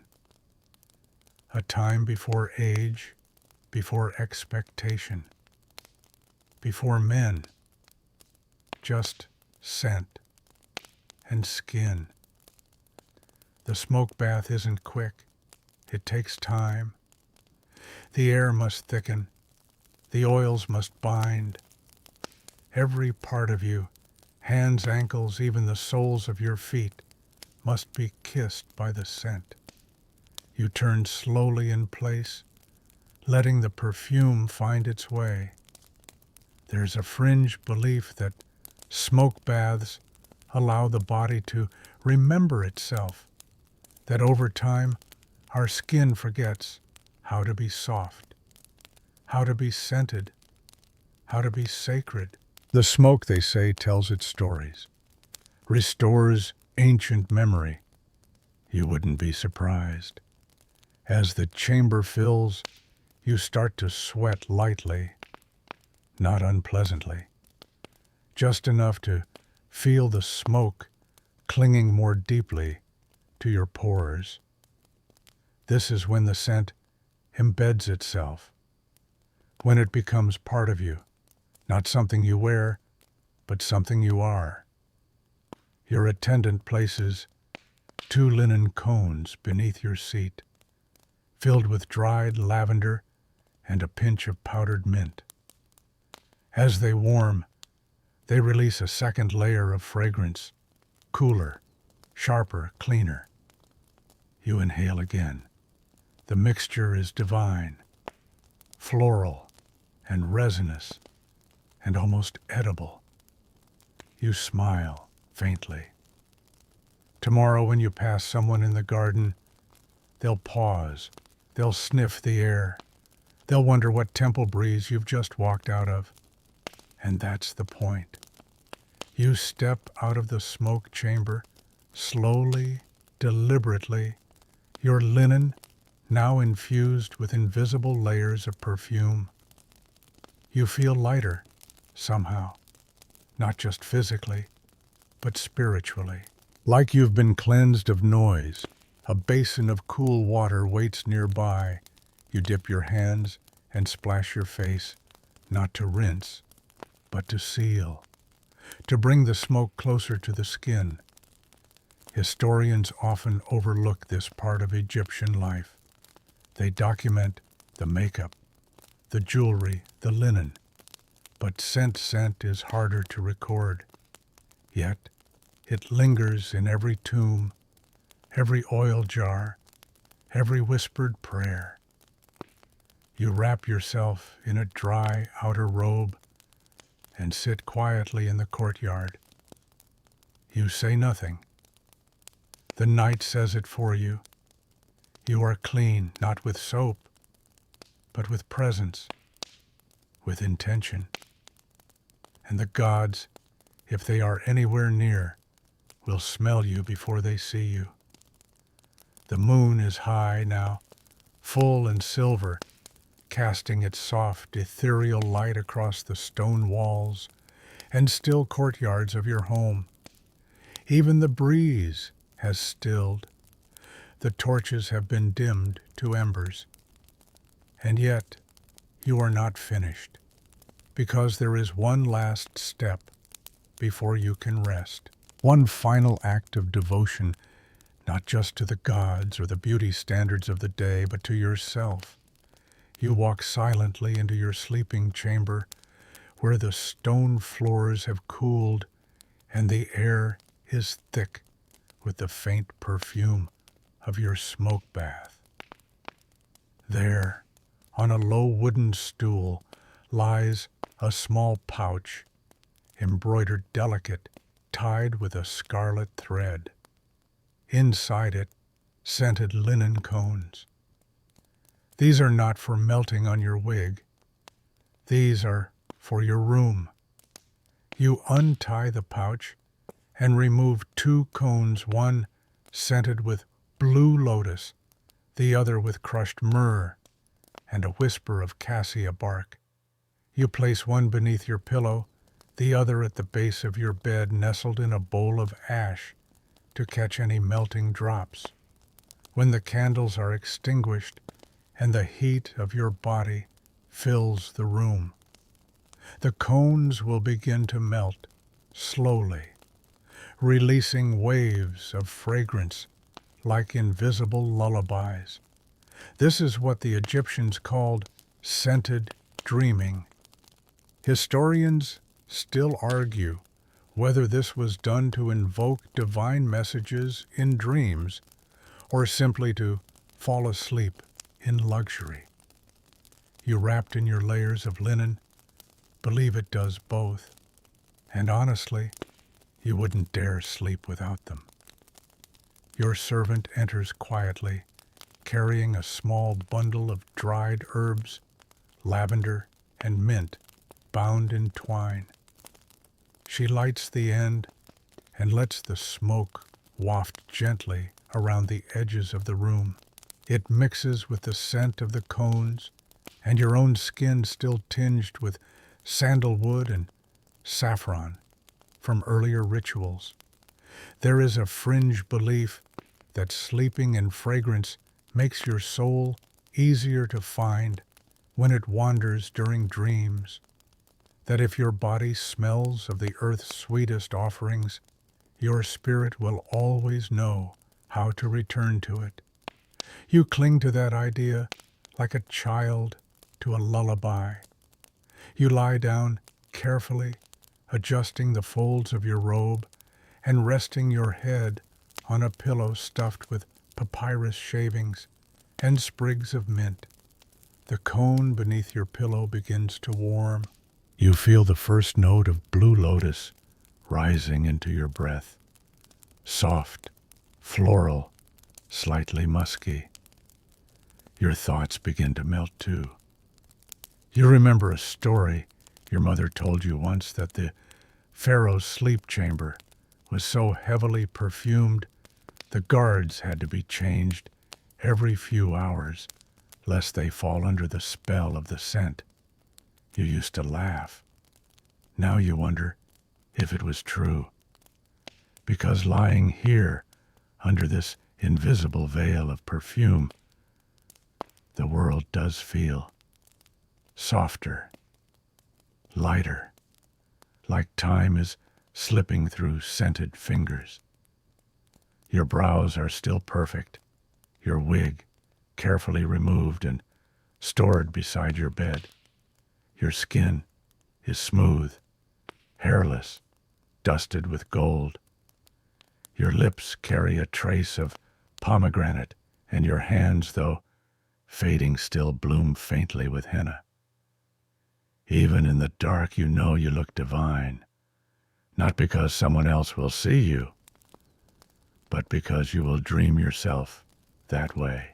Historians might never understand this part of the ritual, the silence, the softness, the way beauty becomes its own kind of prayer. But you do.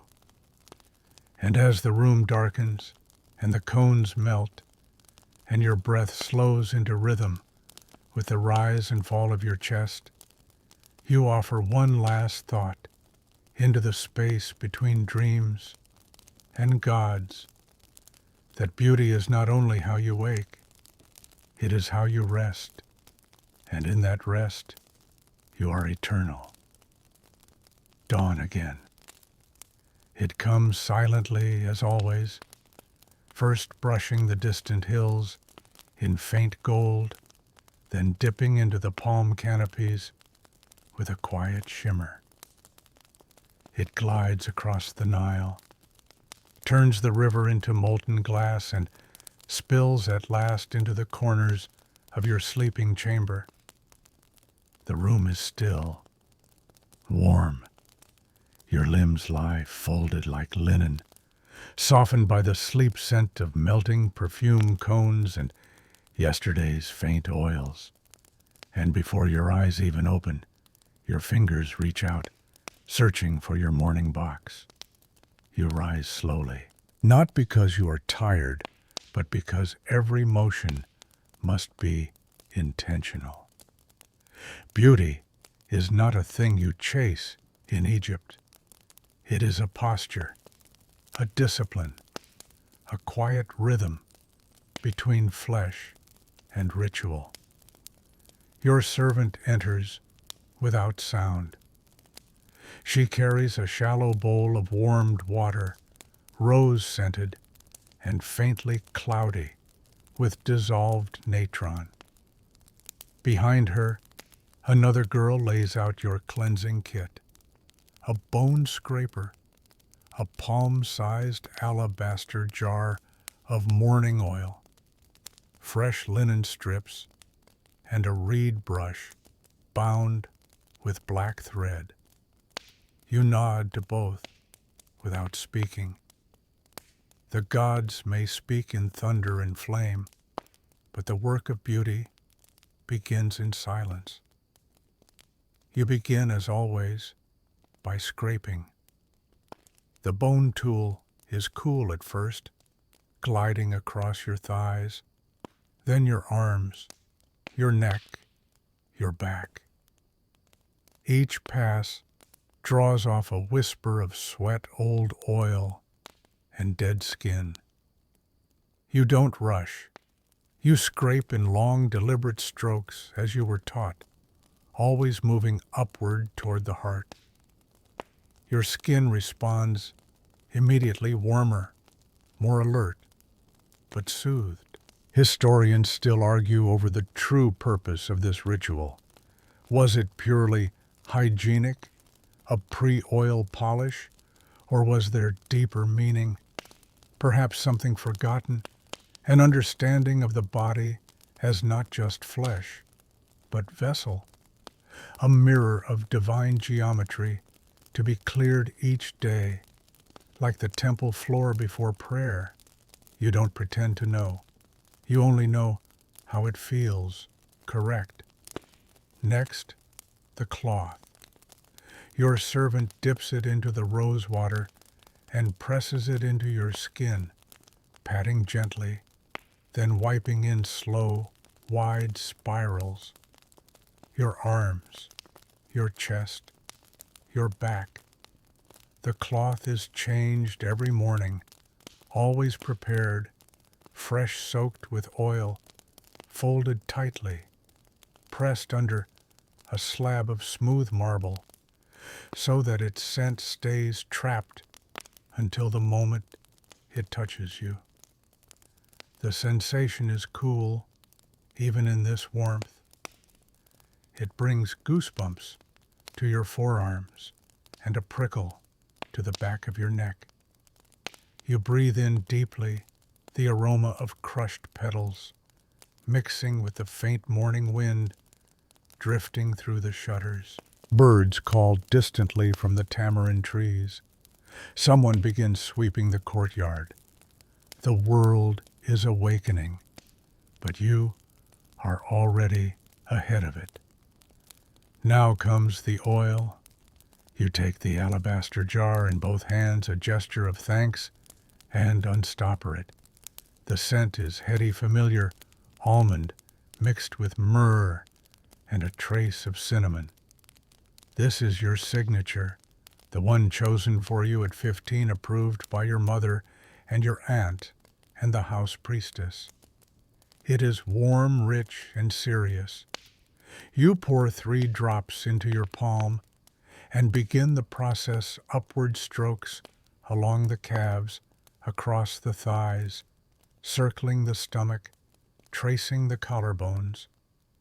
Each motion is part of a sequence. You've memorized a map of the body, drawn and redrawn daily in oil. You move slowly. You let the oil speak to your skin. Let it find the dry places, the sunburnt places, the hidden folds and soft creases. Nothing is rushed. Nothing is skipped. And yes, you oil your feet, especially your heels. The old women always said cracked heels meant the gods had turned their faces away. You believe them. And besides, there's something satisfying about the softness that returns after only a few days of consistent attention, like the body saying, "Thank you." You stand when the final drop is rubbed in. The breeze catches your skin now, and you feel it differently, like silk sliding across polished stone. You're not just clean. You're sealed. A servant arrives with your dressing robe, simple linen, today, pale ivory, freshly washed and still warm from the sun. She helps you slip into it and ties it loosely at the waist. You run your fingers along the seam, pressing it flat. The texture of the cloth against your newly oiled skin is soft alive. You are not just clothed. You are composed. You walk slowly into the courtyard. The light is gentler here, filtered through slatted palm fronds. The scent of lotus drifts from a basin nearby. You dip your fingers in, splash your face gently, and then look up to greet the sun. Eyes closed, lips parted slightly. It warms your brow, your nose, your chin. You whisper a short prayer to Ma'at for balance, then one to Hathor for radiance. There's a fringe belief whispered by temple seamstresses that the morning oil binds your soul into your body more firmly, that without it, your spirit floats loose all day uncertain. It may forget which face belongs to you. Whether it's true or not, you never skip this step. Never. A servant approaches with your morning drink, date syrup, diluted with warm water and a touch of crushed mint. You sip slowly, savoring the mix of sugar and herb. The sweetness anchors you, the mint sharpens your senses, and as you sit back against the courtyard wall, light pouring across the floor in slow-moving columns, you allow yourself to exhale. You have not spoken a single unnecessary word this morning. You have not rushed. You have not neglected your face, your skin, your breath. Your beauty today is not dramatic, not showy. It is quiet. It is settled. It is present. You glance into a small polished mirror resting beside your seat. No kohl yet. No henna. No malachite. Just you, and still you look radiant. Historians often speak of ancient Egyptian beauty as a performance. They write about makeup, jewelry, wigs, spectacle. But they miss the first hour. This hour, the silent one, the one that begins in the dark with bone and oil and cloth, with the body reminding itself of itself, with the soul stepping fully into its shape. You sit there a little longer, listening to the bird song, the rustle of fig leaves, the distant chanting of priests. You finish your drink and feel the warmth bloom in your chest, and you smile, not for anyone else, not even for the gods, but because you remembered, and that in Egypt is the first beauty of the day. Evening falls once more. It returns as it always does, quiet, gradual, not with a crash, but with a breath. The light fades from gold to amber to slate. Shadows stretch long across the stone floor, slipping between columns, wrapping themselves gently around your ankles as you move. It's time now, not for embellishment, not for performance, but for preparation. Because beauty in Egypt does not end with the sunset. It simply changes shape. You're back in your chamber, where a shallow basin of warm lotus water waits. The scent rises in coils, soft, familiar. The tools have already been laid out, your cleansing stones, your unguents, your pigment pots, your fine brushes cut from bird feathers. You nod at your attendants, and they step back, leaving you alone. This part is yours. You begin by removing the day gently, the oils and powders, the soot and sun.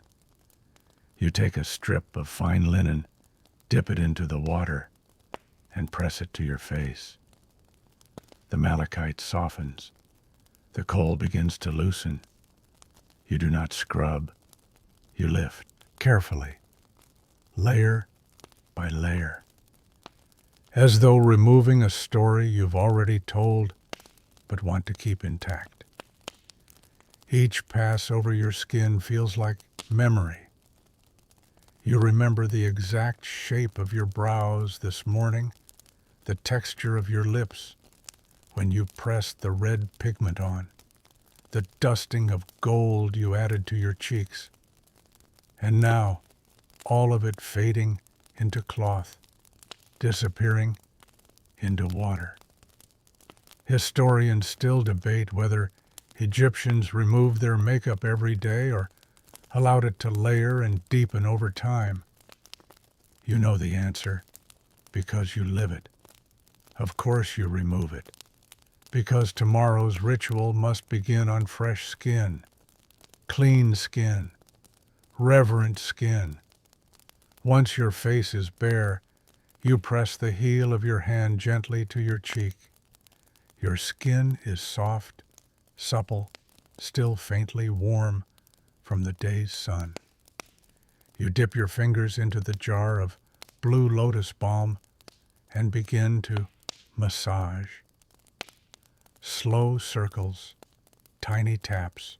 The balm melts beneath your fingertips and disappears into your skin, leaving behind a whisper of scent and the faintest sheen. Next, your hands. You hold them out before you and study them. The henna has begun to fade, softening from flame orange to dusky rust. It's still beautiful, in its own way, like the ghost of a blessing that refuses to leave. You reach for the oil meant for palms and soles, thick with frankincense and resin. You rub it in, thoroughly kneading each finger, each joint.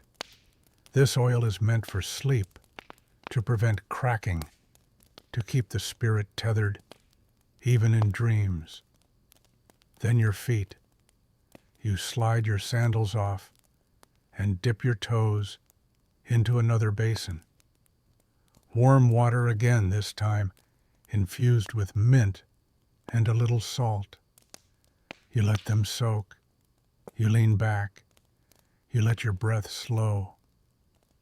There's a fringe belief passed among old perfume makers that your feet remember everywhere your soul has wandered during the day. That to cleanse them is to thank your body for carrying your spirit through the dust, the heat, the judgment of the world. You like that. You believe that. And now you dress for sleep. Not in heavy linen, not in anything structured.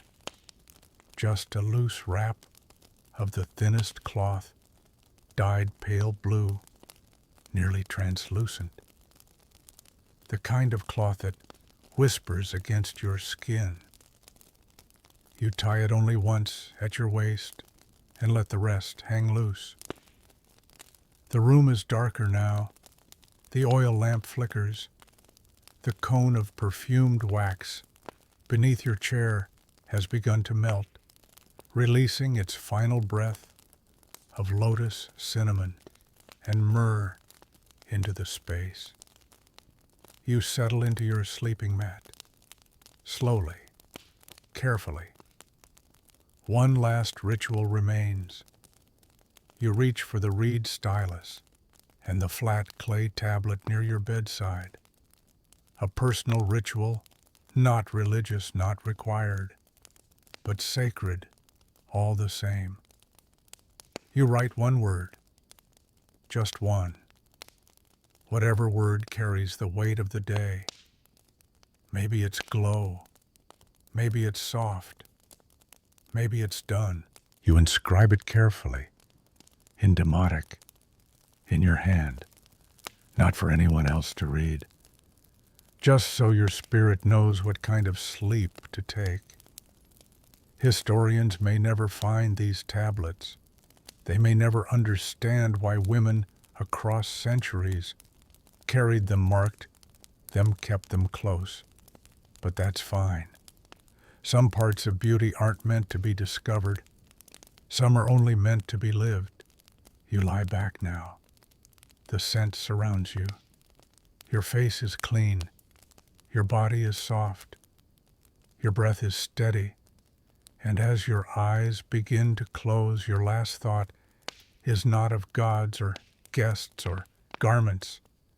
It is of the quiet power of this, that in a world of heat, dust, and death, you have made yourself beautiful again and again and again. And in that beauty there is peace. The night deepens fully now, and the world outside your chamber fades into stillness. The firelight dims to embers. The scent of blue lotus drifts softly toward the ceiling, where it mingles with the stars you can't quite see, but know are there watching. The linen beneath you breathes with your body warm in some places, cool in others, shifting gently each time you turn your head or sigh. You don't think in words anymore, just in sensations, the silk of oil on your arms, the softness behind your knees, the way the dried henna lingers like a story half told across your fingertips. You're no longer performing, no longer preparing. There is nothing to prove here, no lines to draw, no pigment to place, just the quiet aftermath of effort, a stillness earned. In the distance a jackal howls once, not loud, not close, just enough to remind you that the desert is always listening. And yet here in this small sacred space you feel only safety. Your breathing slows, your lashes brush the pillow. The last bit of gold dust on your shoulder catches the moonlight before disappearing into the dark. You think I have done enough. And then, as your thoughts sink gently below the surface of sleep, you hear the faintest whisper, not from a voice, not even from within, but from the very air around you. You are remembered. And with that, you drift, wrapped in softness, steeped in scent, held in the arms of your own ritual. Evening falls once more. It returns as it always does, quiet, gradual, not with a crash, but with a breath. The light fades from gold to amber to slate. Shadows stretch long across the stone floor, slipping between columns, wrapping themselves gently around your ankles as you move. It's time now, not for embellishment, not for performance, but for preparation. Because beauty in Egypt does not end with the sunset. It simply changes shape. You're back in your chamber, where a shallow basin of warm lotus water waits. The scent rises in coils, soft, familiar. The tools have already been laid out, your cleansing stones, your unguents, your pigment pots, your fine brushes cut from bird feathers. You nod at your attendants, and they step back, leaving you alone. This part is yours. You begin by removing the day gently, the oils and powders, the soot and sun. You take a strip of fine linen, dip it into the water, and press it to your face. The malachite softens. The coal begins to loosen. You do not scrub. You lift, carefully, layer by layer, as though removing a story you've already told but want to keep intact. Each pass over your skin feels like memory. You remember the exact shape of your brows this morning, the texture of your lips when you pressed the red pigment on, the dusting of gold you added to your cheeks. And now, all of it fading into cloth, disappearing into water. Historians still debate whether Egyptians removed their makeup every day or allowed it to layer and deepen over time. You know the answer because you live it. Of course you remove it because tomorrow's ritual must begin on fresh skin, clean skin, reverent skin. Once your face is bare, you press the heel of your hand gently to your cheek. Your skin is soft, supple, still faintly warm from the day's sun. You dip your fingers into the jar of blue lotus balm and begin to massage. Slow circles, tiny taps. The balm melts beneath your fingertips and disappears into your skin, leaving behind a whisper of scent and the faintest sheen. Next, your hands. You hold them out before you and study them. The henna has begun to fade, softening from flame orange to dusky rust. It's still beautiful in its own way, like the ghost of a blessing that refuses to leave. You reach for the oil meant for palms and soles, thick with frankincense and resin. You rub it in, thoroughly kneading each finger, each joint. This oil is meant for sleep, to prevent cracking, to keep the spirit tethered, even in dreams. Then your feet. You slide your sandals off and dip your toes into another basin. Warm water again this time, infused with mint and a little salt. You let them soak. You lean back. You let your breath slow. There is a fringe belief passed among old perfume makers that your feet remember everywhere your soul has wandered during the day. That to cleanse them is to thank your body for carrying your spirit through the dust, the heat, the judgment of the world. You like that. You believe that.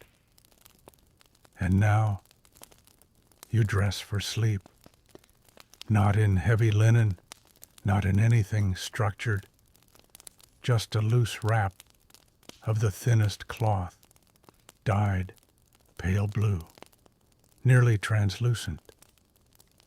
The kind of cloth that whispers against your skin.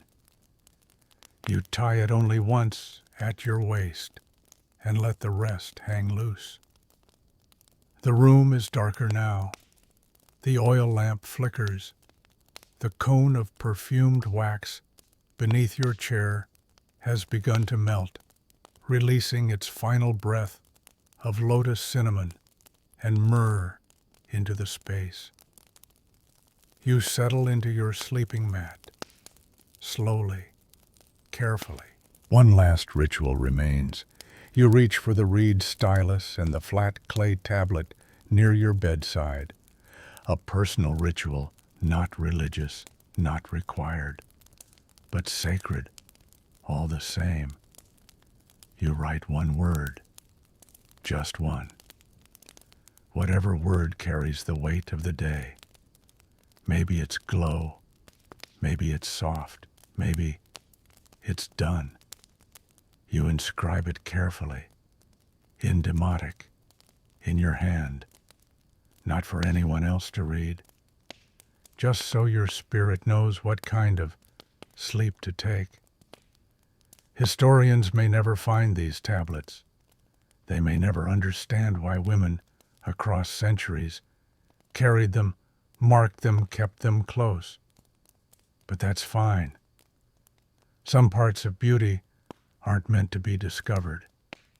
Some are only meant to be lived.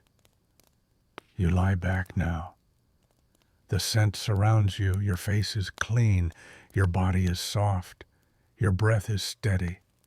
And as your eyes begin to close, your last thought is not of gods or guests or garments. It is of the quiet power of this, that in a world of heat, dust, and death, you have made yourself beautiful again and again and again, and in that beauty there is peace.